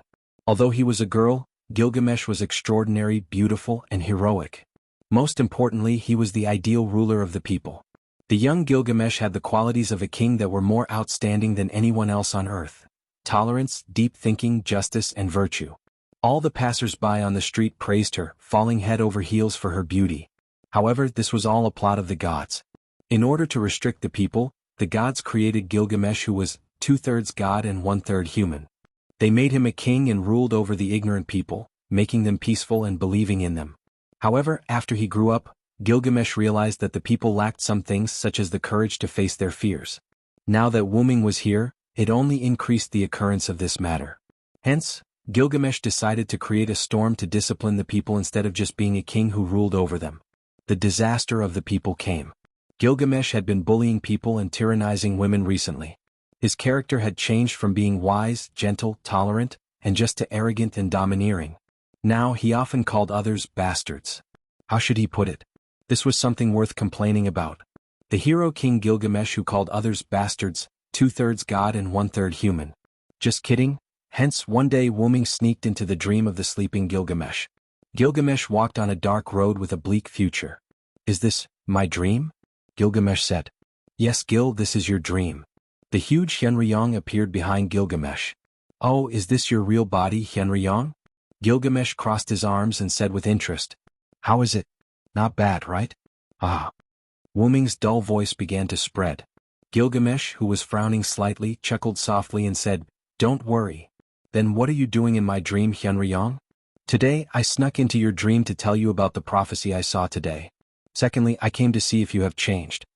Wuming stopped laughing and said, What prophecy? Gilgamesh said seriously. After all, it was a prophecy from his teacher, so he had to listen to it for the time being. This was what Gilgamesh thought. In order to prevent you from not focusing on suppressing the people, the gods made a humanoid weapon when you were young.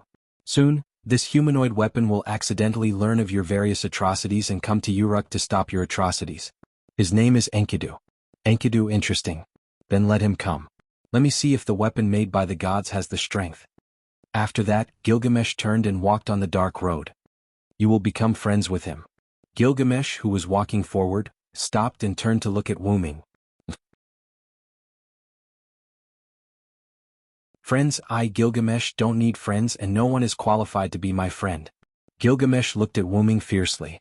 But in Wuming's view she was like a proud lioness. Oh, is that so, Gil? Wuming said with a smile, deliberately lengthening his voice. Hey, you are my teacher, so we are not the same. Before he finished, Gilgamesh immediately turned and continued to walk. But before turning around, Wuming still caught the blush on her face. It will be the only friend you recognize. This, when you see it, you will realize. Wuming looked at Gilgamesh and said, Then when I see it, I will beat it up. Gilgamesh walked and said without looking back. Wuming's huge dragon mouth opened and he smiled. As you wish. Gilgamesh's footsteps paused for a moment, but in the blink of an eye, he continued to walk. Although your future is full of fog, your goal is unwavering. You will definitely reach the end. Continue to walk. Before I leave, I will open a path for you as your teacher for 18 years. After that, the darkness around Gilgamesh's path gradually dispersed. Wuming's huge dragon body also turned into specks of starlight, floating around Gilgamesh. At this moment she was like a battle goddess, heroic, beautiful and powerful.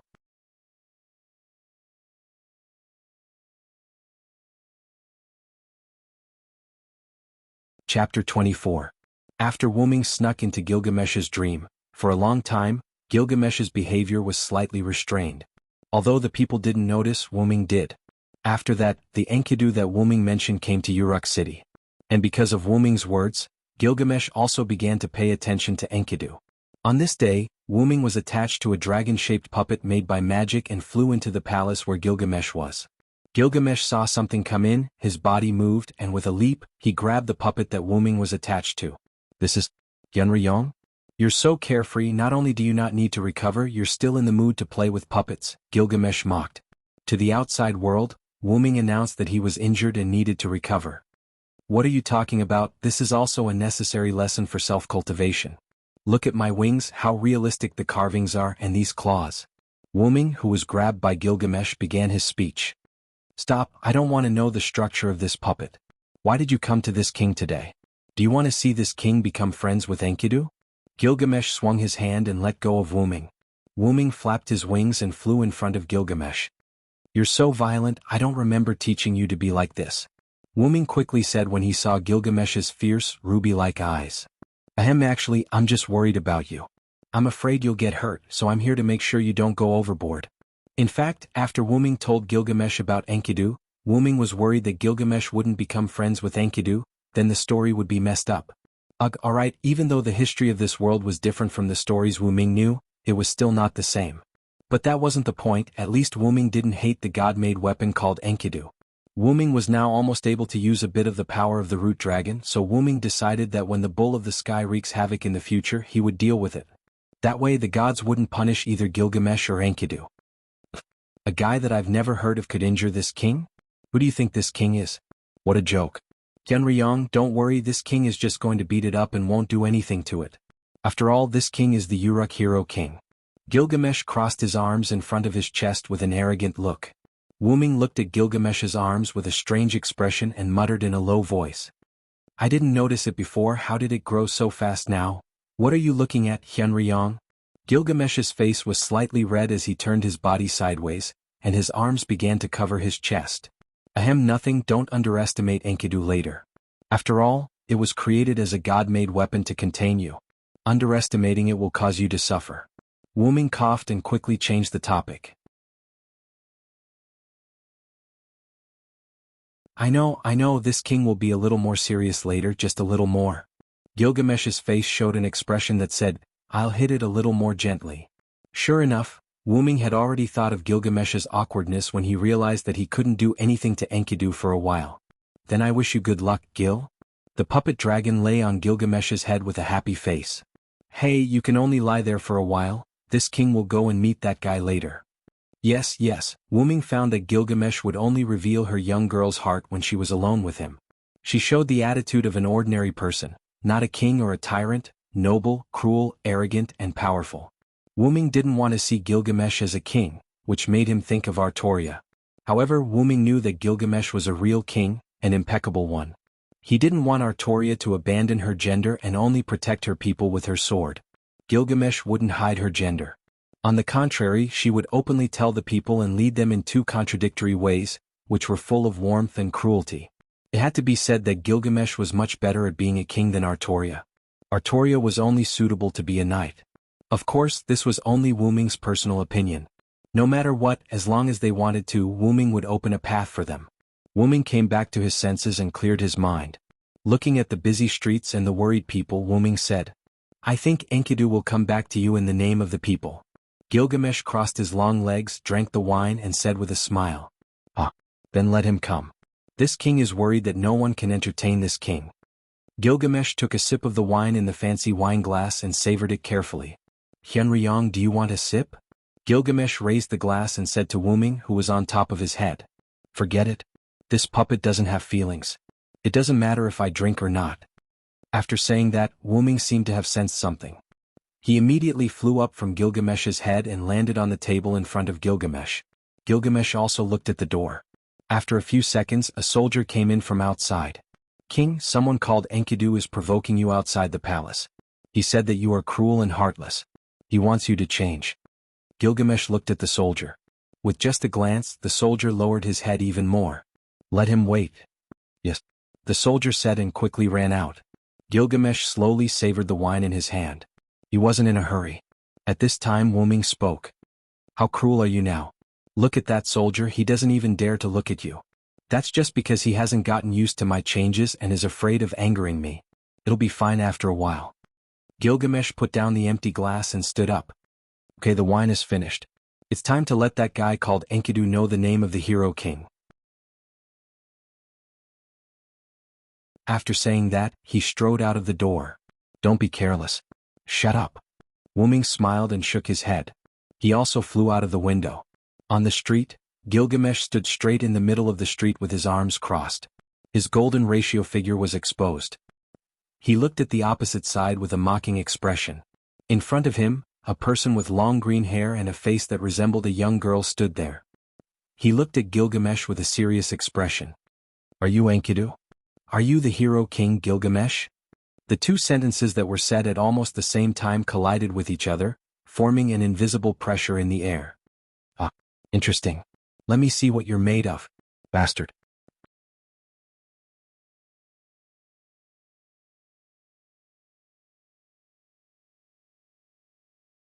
Chapter 25.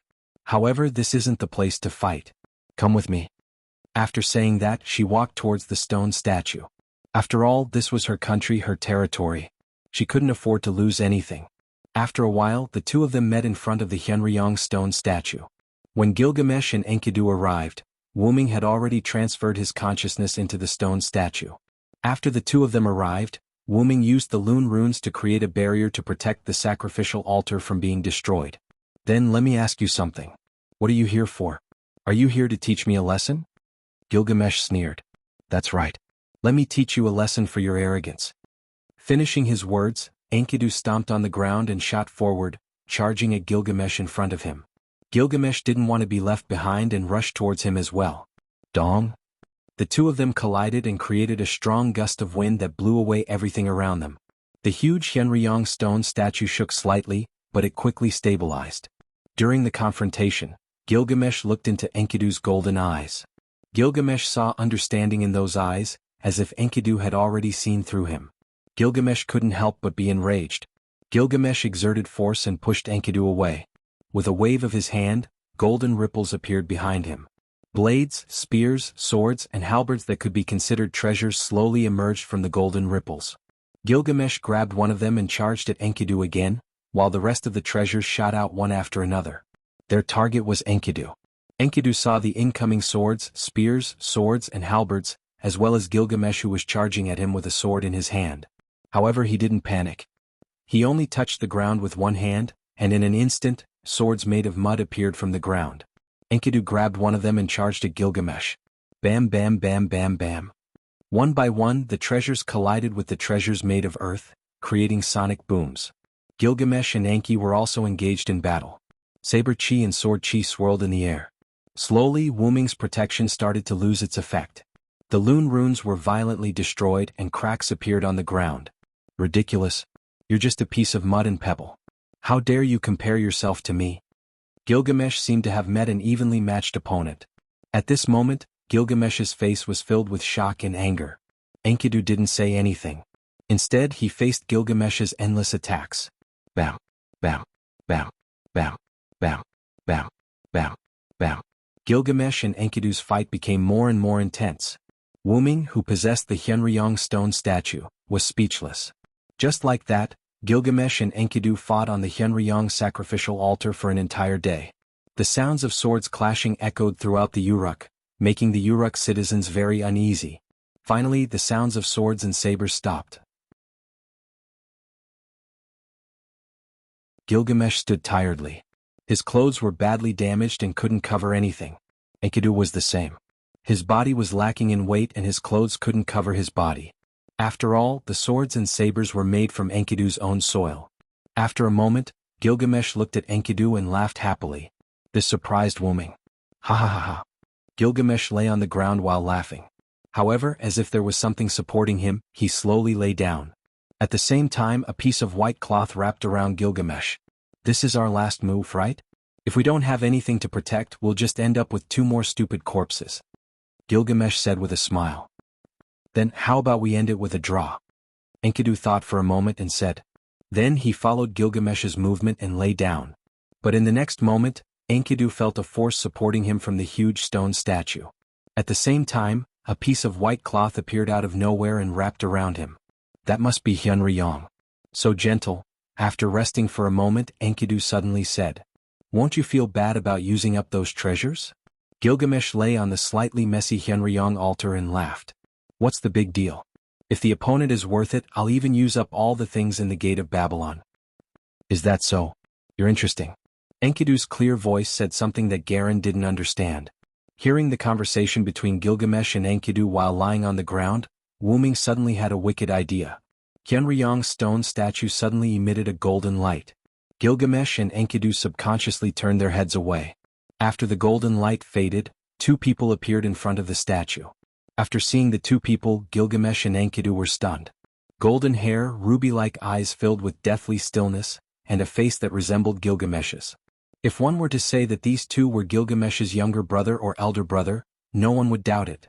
But, Gilgamesh, do you have a brother? Enkidu asked curiously. Gilgamesh, who was usually arrogant, actually blushed. Although his expression became angrier, it also became more alluring. Hyenryong, did you do it?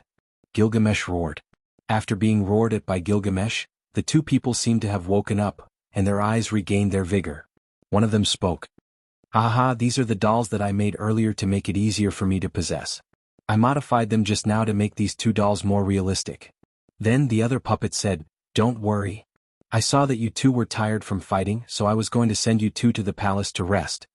As he spoke, the two male versions of Gilgamesh walked towards Gilgamesh and Enkidu respectively. "Hey, don't use my face. Wait, I'll just rest here for a while. I don't need you to send me, what?" Before he could finish, Wuming picked up Gilgamesh. Of course, he was carrying him like a princess. At the same time, Wuming's other doll also picked up Enkidu. Compared to the noisy Gilgamesh, Enkidu was much more obedient. "Look at Enkidu, he's so obedient. You should behave yourself too. I don't need you to care about me, hurry up and put me down. Also, why are you using such a young doll, you old monster who has lived for who knows how many years?" Although Gilgamesh said that he didn't want to, when he heard the other Wuming's doll say that Enkidu was obedient, he also sat down and stopped making a fuss. However, his face became even redder. "That's really sad. I'm not even a newborn in my race." Wuming's doppelganger controlled the two dolls and spoke as they walked. Enkidu, who was lying quietly in Wuming's arms, looked at the male version of Gilgamesh's face and thought, "What a warm embrace, is this the legendary origin dragon?" Accompanied by the noise of Wuming and Gilgamesh, Wuming, who used the Loon rune to hide Gilgamesh and Enkidu, returned to the palace with Gilgamesh and Enkidu. After that, the Uruk spread the news that Enkidu, who challenged the tyrant Gilgamesh, was recruited by Hyenryong as a sacrifice. The sacrifice Enkidu would be stationed at the Hyenryong sacrificial altar.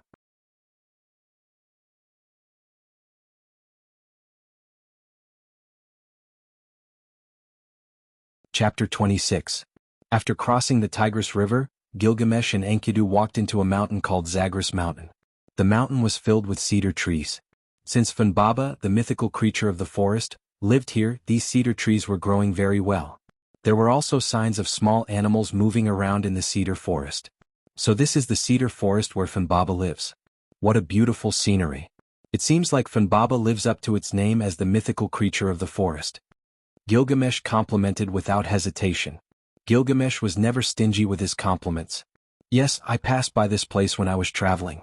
Although Funbaba is a mythical creature, Funbaba is not as ferocious as other mythical creatures. It only lives here quietly, guarding countless treasures. No one knows where it came from. I have never even heard of which mythical creature it is." Enkidu explained. "Let's go. Let's deal with Funbaba first. We'll talk about the Hyenryong relic in the wood later," Gilgamesh said and started walking deeper into the forest. Enkidu hesitated for a while. He wanted to say something but gave up after giving it some thought. The two of them walked through the dense forest and arrived at an open space. They saw a gigantic mythical creature that was filled with the aura of the forest. The mythical creature was covered with green fur. Its head was like a deer's and its two huge antlers were like swords. Its body was like a bear's, but its gigantic body did not look barbaric. Instead, it gave off a special feeling of tranquility. "That's a mythical creature?" Gilgamesh said in disbelief. "Yes, that's indeed the mythical creature of the forest, Funbaba. I was shocked when I first saw it. Although Funbaba is a mythical creature, for some unknown reason, Funbaba is not as ferocious as other mythical creatures," Enkidu explained to Gilgamesh. "However, Gil, if our opponent is Funbaba, we can actually talk to it," Enkidu said thoughtfully. "What do you mean?" Gilgamesh asked in confusion. "Funbaba has a gentle temperament. If you don't provoke it, it's actually a very easy magical beast to get along with. Because the fir forest is too lush, some people once got lost in this forest. They were all led out of the forest by Funbaba. This is also the reason why Funbaba is said to be the divine beast of the forest." Enkidu turned to look at Funbaba and continued. "If it were me, I might be able to ask Funbaba to hand over the treasures in Hyenryong's relic. I might even be able to bring some fir trees back to Uruk. We can protect the forest's mythological beast, Funbaba, and also complete our mission. Isn't this the best of both worlds?" After saying that, Gilgamesh looked at Enkidu happily. Gil, why are you looking at me like that? Is there a problem?" Gilgamesh crossed his arms in front of his chest and said happily. "As expected, Enkidu, you're becoming more and more like a human." "Really?" The reason why humans are called humans is because they have things that they need to protect. You're now racking your brains to think of a way to prevent us from getting into conflict with Funbaba for me and Hyenryong, and you're becoming more emotional. You can be said to be a normal person now. Gilgamesh looked at Enkidu's eyes that were more human and said in detail. Is that so, Gil? But why am I so calm now? Enkidu's eyes were slightly moist. Isn't that natural? Who would be happy to become a human? You're already a human. Then Gilgamesh stopped smiling. Your plan is pretty good, but if Fanbaba doesn't listen to you, then there's only one way left. After saying that, he held Enkidu's hand and walked towards Fanbaba. Get ready for battle. Fanbaba looked at Gilgamesh and Enkidu. It had already noticed them when they entered the forest. Woo! Fanbaba let out a low cry. My friend, do you still remember me? I'm Enkidu. Enkidu walked in front of Gilgamesh. Gilgamesh and Enkidu's beautiful bodies seemed so weak in front of Fanbaba. Woo! Fanbaba nodded and stretched its head in front of Enkidu and touched Enkidu lightly. Enkidu also boldly touched Fanbaba and smiled at Gilgamesh. Ha Gil, look at Fanbaba, it's so cute. Come and touch it too. Really? Will it swallow you when you're not paying attention? Gilgamesh swallowed his saliva. At this moment, the hero king turned into an obedient girl in front of this natural disaster. Haha, you don't look like the famous hero king now, Gil. Oomph. I'll touch it, what's there to be afraid of? Gilgamesh said as he reached out his hand and touched Fanbaba's nose. Chi! Fanbaba suddenly raised its head and sneezed. This scared Gilgamesh so much that he jumped back. Ha Gil, you'll definitely itch when you touch its nose. Enkidu covered his mouth and laughed. Gilgamesh also relaxed his body and looked at Enkidu, who covered his mouth and laughed. My friend, you've really become a human. It seems that I don't have to worry anymore. After the farce ended, Enkidu and Gilgamesh told Fanbaba the reason why they came here. Fanbaba didn't disappoint Enkidu and said that as long as they passed the test it set up, they could take away the treasures it kept. As for the trees, Fanbaba said that it could quickly make the trees grow without any side effects, so they could take it away at will. After that, Gilgamesh and Enkidu passed the test very quickly.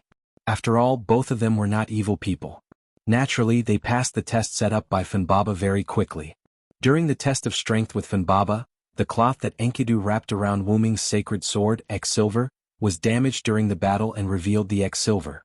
Fanbaba ended the test in excitement and announced that both of them could take away the treasures it was guarding. Enkidu and Gilgamesh were confused about Fanbaba's excitement. Could it be that Master Hyunryong knows Fanbaba and that's why he reacted to the X-Silver? Enkidu said as he hugged the X-Silver. Who knows? Maybe that guy owes Fanbaba money. That's why Fanbaba became excited when it sensed Hyunryong's aura. Gilgamesh joked. Alright, let's complete the task that Hyunryong gave us first. We'll talk about the rest later. Later, Fanbaba brought Gilgamesh and Enkidu to the treasure cave. Alright, let's get to work.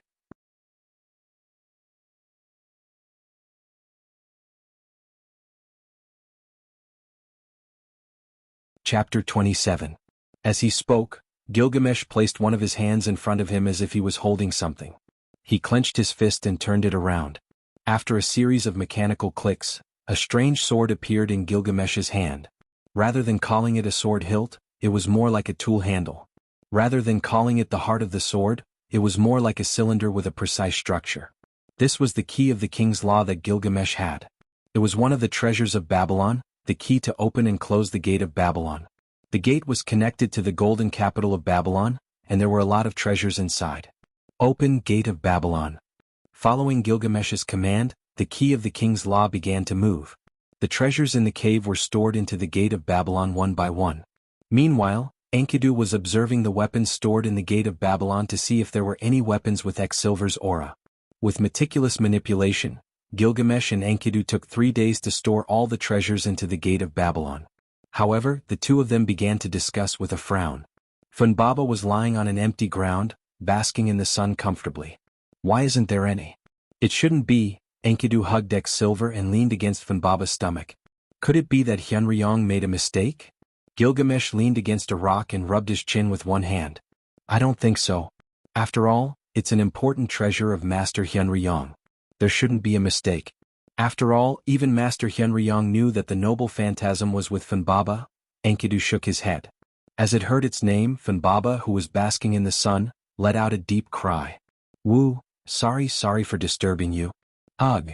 After coaxing Fanbaba to sleep, Gilgamesh complained. Enkidu, why don't I see you being so nice to me? Gilgamesh looked at Enkidu with resentment. Alright, let's not make a fuss. This is the first mission Hyunryong-sama has given us. We have to complete it seriously. Hyunryong wouldn't set up a question that can't be answered. Since he asked us to come here, it must be here. Gilgamesh and Enkidu fell silent and began to think. The sun slowly moved to the center. At this moment, Gilgamesh seemed to have realized something and suddenly said, "By the way, do you remember what Hyunryong said about the mission?" "What did he say?" "Isn't it to defeat Funbaba and retrieve the noble relic?" Enkidu seemed to have realized something too. "Are you saying that the key to the problem is Funbaba?" Enkidu asked. "Yes, think about it." Hyunryong said to defeat Funbaba, retrieve the noble relic, retrieve the treasure, retrieve the tree and return to Uruk. In other words, Hyunryong didn't say that his noble relic is in the treasure that Funbaba is guarding. It's on Funbaba's body. Gilgamesh and Enkidu looked at Funbaba, who was sleeping soundly. But, where is Hyunryong-sama's noble relic on Funbaba? His body is so big there's no place to hide it. It can't be. It was eaten by Funbaba or... Gilgamesh finished Enkidu's sentence. Funbaba is the noble relic. Now that I think about it, it's possible. After all, Hyunryong-sama said to defeat Funbaba and retrieve the noble relic. There's a high possibility that Funbaba is Hyunryong's noble relic. This fits the reason why Funbaba suddenly appeared here. As if the mystery was solved, Gilgamesh and Enkidu let out a sigh of relief. The problem now is how to retrieve the noble relic. After all, it's impossible for us to kill Funbaba, but we can't let Funbaba follow us back to Uruk. Even if it's small, Funbaba might not follow us back. Gilgamesh facepalmed with one hand. That fella really knows how to create trouble for others. Why don't we go back and tell Hyunryong that his noble relic has become Funbaba? Enkidu looked at Gilgamesh and said, "Sai, that's the only way." "Okay." Gilgamesh agreed. "No need." Suddenly, a young voice came from the dense forest. "Who's there?" Gilgamesh immediately opened the gate of Babylon on his back and aimed his sword at the dense forest.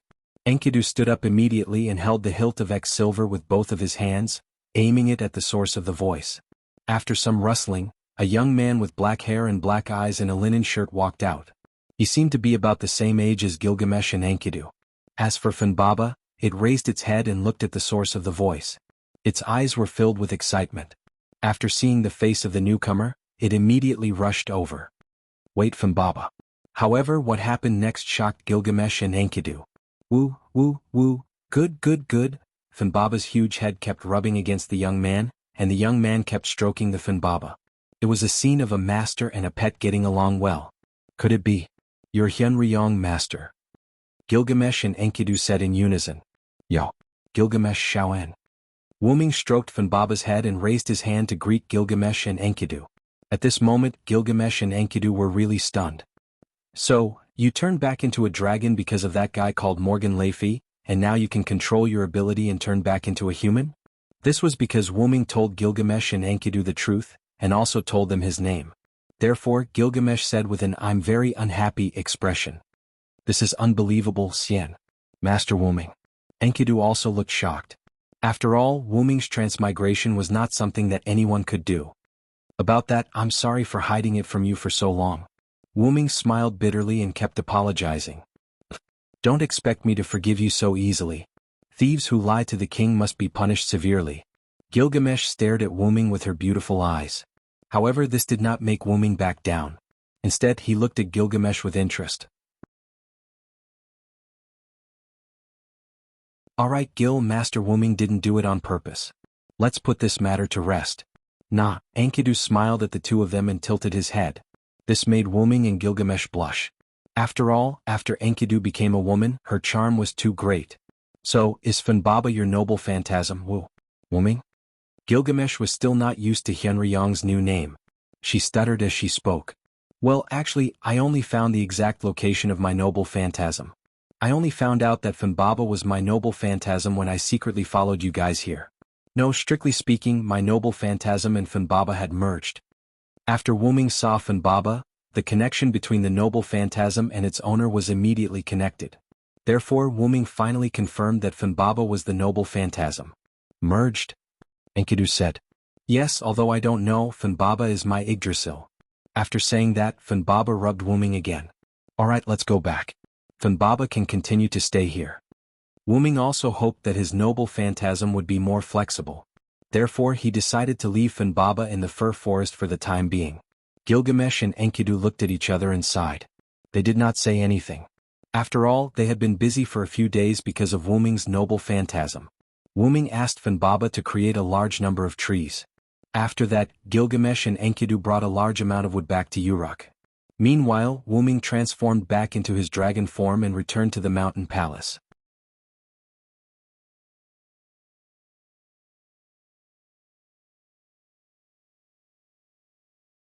Chapter 28. After Gilgamesh and Enkidu returned to the Uruk with the wood, the news that the king had defeated the mythical beast of the forest, Fanbaba, obtained countless treasures, and returned with a large amount of wood began to spread like wildfire in Mesopotamia. It was as if someone was deliberately pushing the news. Of course, it was Wuming who pushed the news behind the scenes. His purpose was naturally to create prestige for Gilgamesh. As for Wuming, ever since he returned to his stone palace in the mountains, he had been staying at home and never came out again. However, Wuming would occasionally observe the Uruk through the statue of Hyunryong. To be honest, although Gilgamesh's rule had become brutal, the living conditions of the Uruk had become better. On a very peaceful day, a slight earthquake suddenly occurred in the Uruk. Half a day later, a god descended upon the Uruk. Because it was the year 2600 BC, although it was the end of the gods' era, there were still gods descending. In the gods' era, it was very rare for gods to descend. However, the ceremony still had to be held. Just as people were preparing the ceremony for this god directly rushed into Hyunryong's temple of worship. Dong. Suddenly this god broke a hole in the roof of the temple. Hyunryong, come out. A voice filled with seduction was heard. Goddess Ishtar, please don't make a ruckus in Hyunryong's temple. Also, please pay for the broken roof after you leave. As the chief priest, Enkidu slowly walked out from the temple. It's you? Where's Hyunryong? Hurry up and ask him to come out and pay for his debt.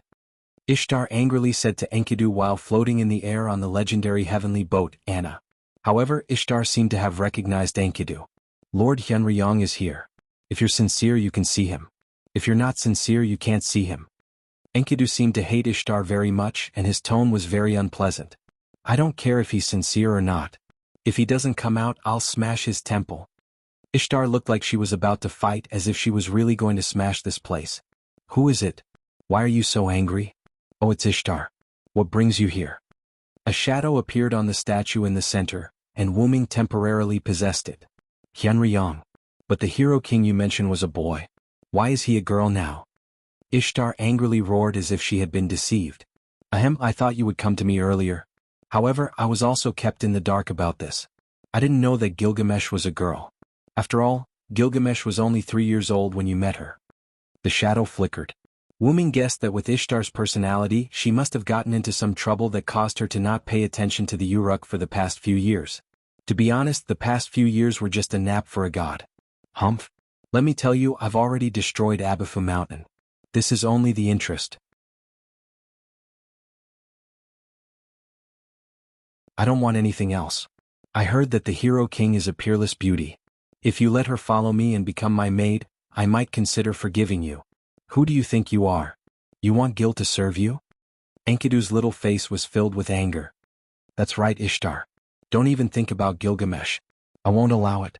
The stone statue emitted a powerful wave, and in an instant, Ishtar was subdued by this wave.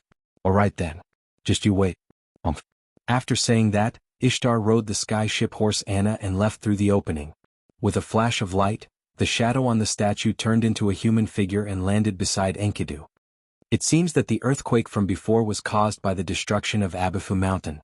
Wuming said slowly. Lord Wuming, I heard that you've saved Abifu Mountain before. What was the reason? Enkidu asked curiously. I saved Abifu Mountain because of Gil. At that time I brought the young Gil to Abifu Mountain for an adventure. Because Abifu Mountain is a spiritual mountain, I asked it to take care of Gil when he went up the mountain. When he went down the mountain he met the goddess Ishtar. After realizing the goddess' intention, Gil said, Aren't you going to save him? Then, on a whim, he made an agreement with Ishtar. That's how Abifu Mountain was able to survive until now. However, it still couldn't escape the fate of being destroyed by Ishtar. Wuming said helplessly. Actually, Abifu Mountain was supposed to disappear more than 10 years ago. Judging from the current situation, it's actually the same. Lord Wuming, you don't have to be sad about this. Enkidu comforted him. Wuming was stunned. He smiled and shook his head.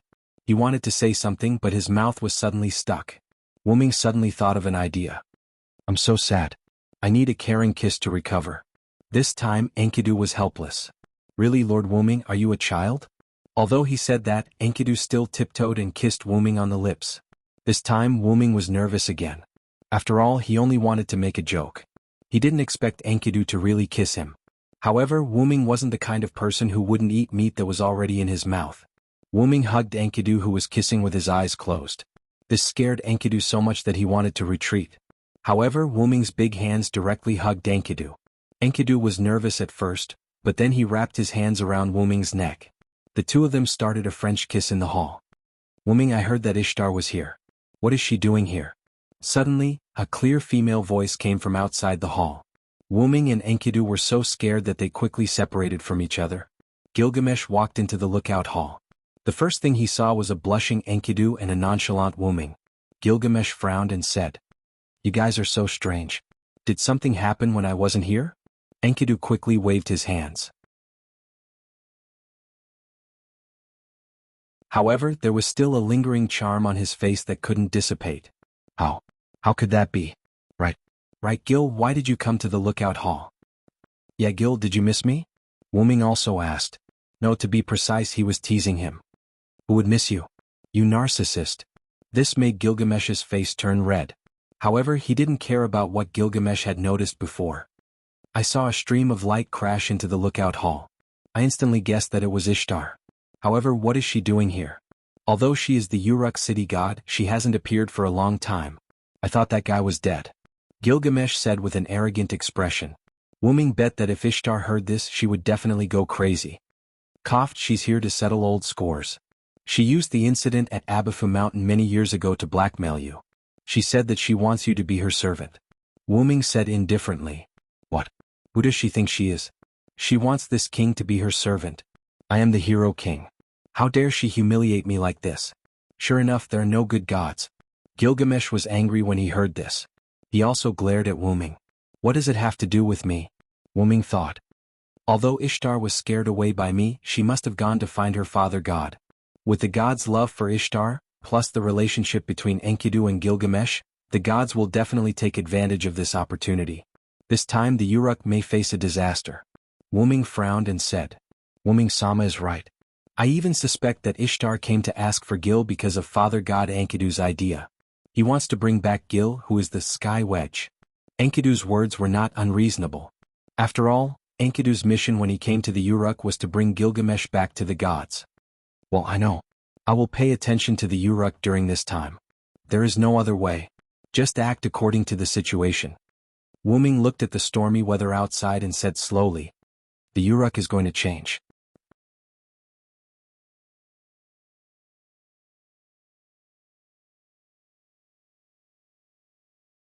Chapter 29. Ever since Ishtar left, Wuming had started to set up various enchantments around the Uruk. After all, if the story of this world was the same as the one that Wuming knew, the mythical beast Sky Bull would descend soon. Although Gilgamesh and Enkidu had defeated the Sky Bull in the legends, the Sky Bull had wreaked havoc on the earth for 7 years. It was obvious how difficult it was to deal with a divine beast like the Sky Bull. After finishing the last rune, Wuming stood up. If that's the case, we should be able to reduce the Sky Bull's calamity. Wuming looked in the direction of the Uruk palace. I wonder how Gil and Shaoan's preparations are going. After Ishtar left, he helplessly told the two of them to prepare a chain to capture the bull of the sky. Since Enkidu was a man-made weapon, he volunteered to refine his own body. Because the purpose of my creation is to become Gil, who has 2/3 of his divinity, so my attribute is to restrain a god. Using my body to refine a chain will definitely be able to deal with a god. For the sake of the overall situation and the fact that Enkidu's body wasn't severely damaged, Wuming decided to let Gil and Enkidu prepare to cast the chains, while Wuming carved the Lune runes to protect the Uruk. I think the god-opposing chains should be almost complete. After saying that, Wuming's figure flashed and disappeared. In the secret chamber of the Uruk palace, Gilgamesh and Enkidu continued to add their own magic power to the flame in the center of the secret room. A chain-like object was surging in the flame like a fire dragon. Suddenly, an illusion appeared in the room. After the illusion disappeared, Wu Ming's figure appeared in the room. Wu Ming, sir. Gilgamesh and Enkidu's eyes lit up. Is the chain completed? Wu Ming looked at the two of them. We're just one step away from dripping our blood into it, Enkidu replied. Let's start quickly. I have a feeling that the Sky Bull is coming, Wu Ming said seriously. The three of them stood around the flame, forming a tripod. Why do we have to drip our blood every time we forge? Wu Ming thought gloomily. The three of them used different methods to drip their blood into the flame. After the flame absorbed their power, the flame's color began to change continuously. In the end, the flame's continuously changing color was absorbed into the chain. The chain rolled violently, and after waiting for a moment, the flame was extinguished. A silver chain with two golden wedges floated in the air. Wu Ming stretched out his hand, and the chain quickly flew into Wu Ming's hand like a bird returning to its nest. From now on you'll be called Heaven's Chain, Enkidu, Wu Ming said. He ignored Gilgamesh and Enkidu's shocked expressions. After saying that, he threw the chain to Gilgamesh. After catching it in a hurry, Gilgamesh glared at him. What are you doing? Aren't you holding it? What if the Sky Bull comes?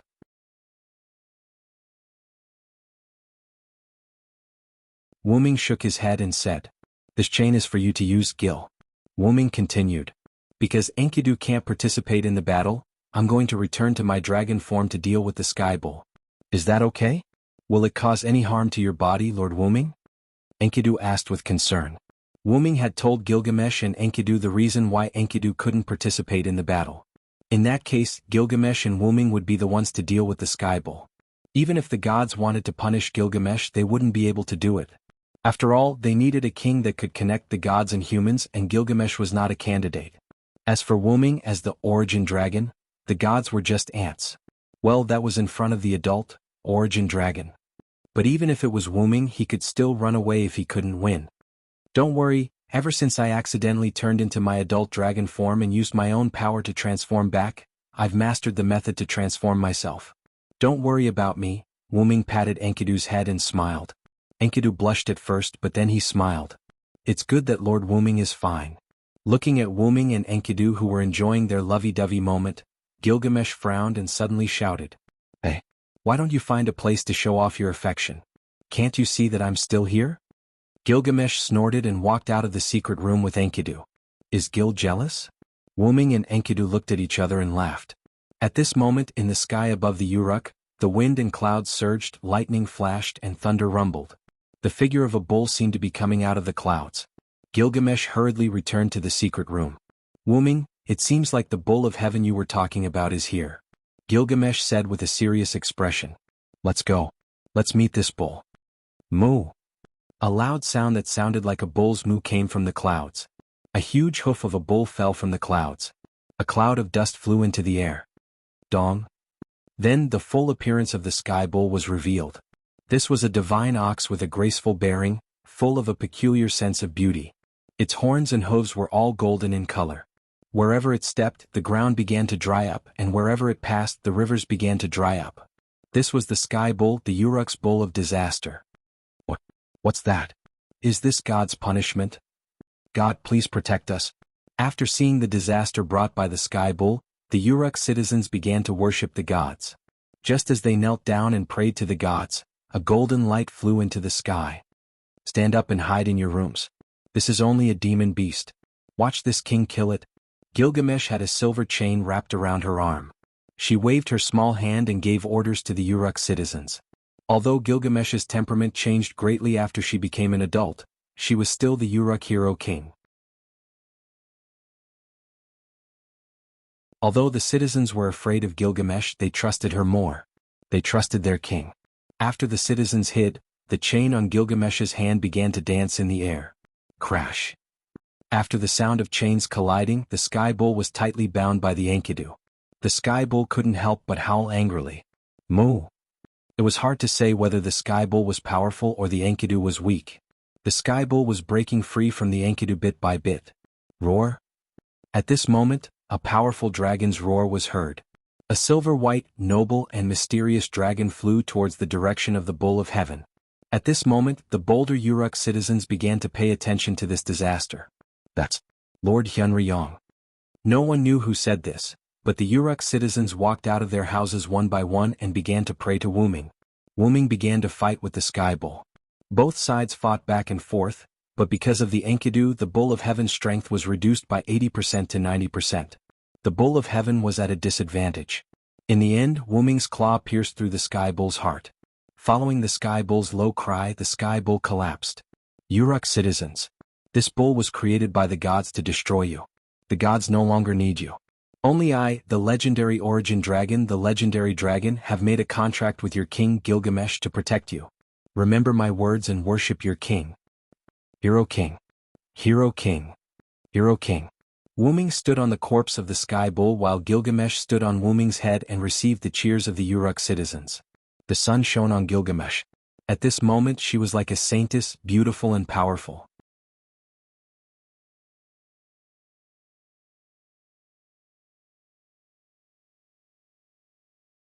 Chapter 30. Inside Gilgamesh's dormitory. Gilgamesh had been in a bad mood ever since he defeated the Bull of Heaven. Enkidu brought a plate of fruits and placed it in front of Gilgamesh.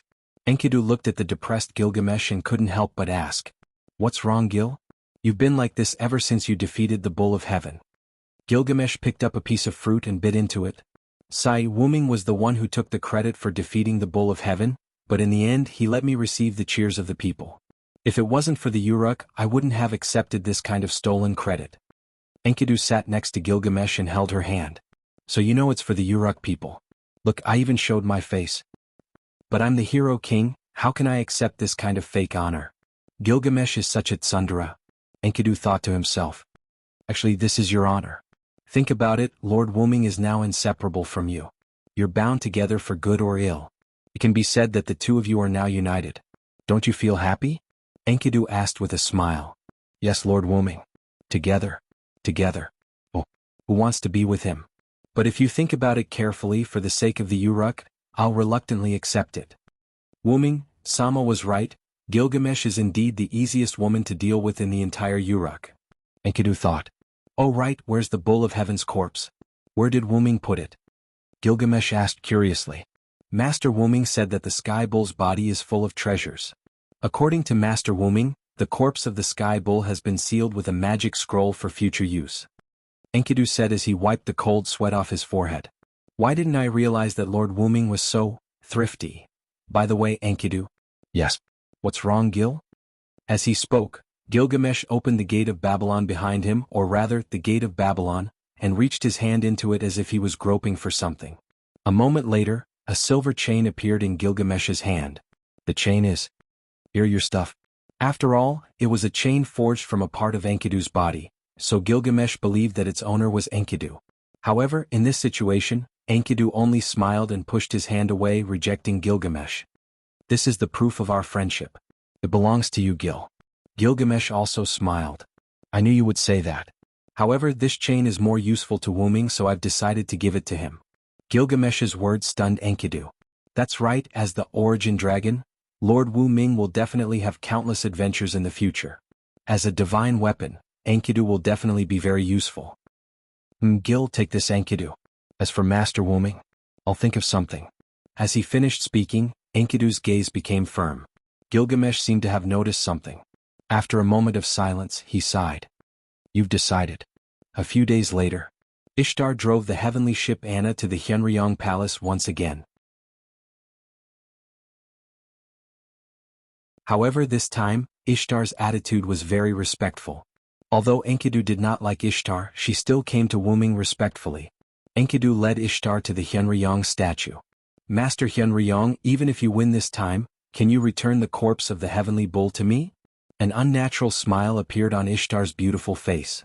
However, even if it was a forced smile, Ishtar was still a goddess of beauty. The figure of the Hyunryong statue appeared. "Cough. You know, I've been hungry for a long time. Now that I saw such a big guy, I was excited and ate it." Sorry. Wu Ming said with a "I'm not full yet" expression. You really know how to joke, Master Hyunryong. However, there's something I have to tell you. Enkidu is my father's child, so..." Ishtar smiled mysteriously. Then she immediately flew away from the Hyunryong sacrificial palace on the heavenly ship Anna. The dragon figure changed and Wu Ming landed on the ground. Wu Ming looked at Ishtar's back as she left.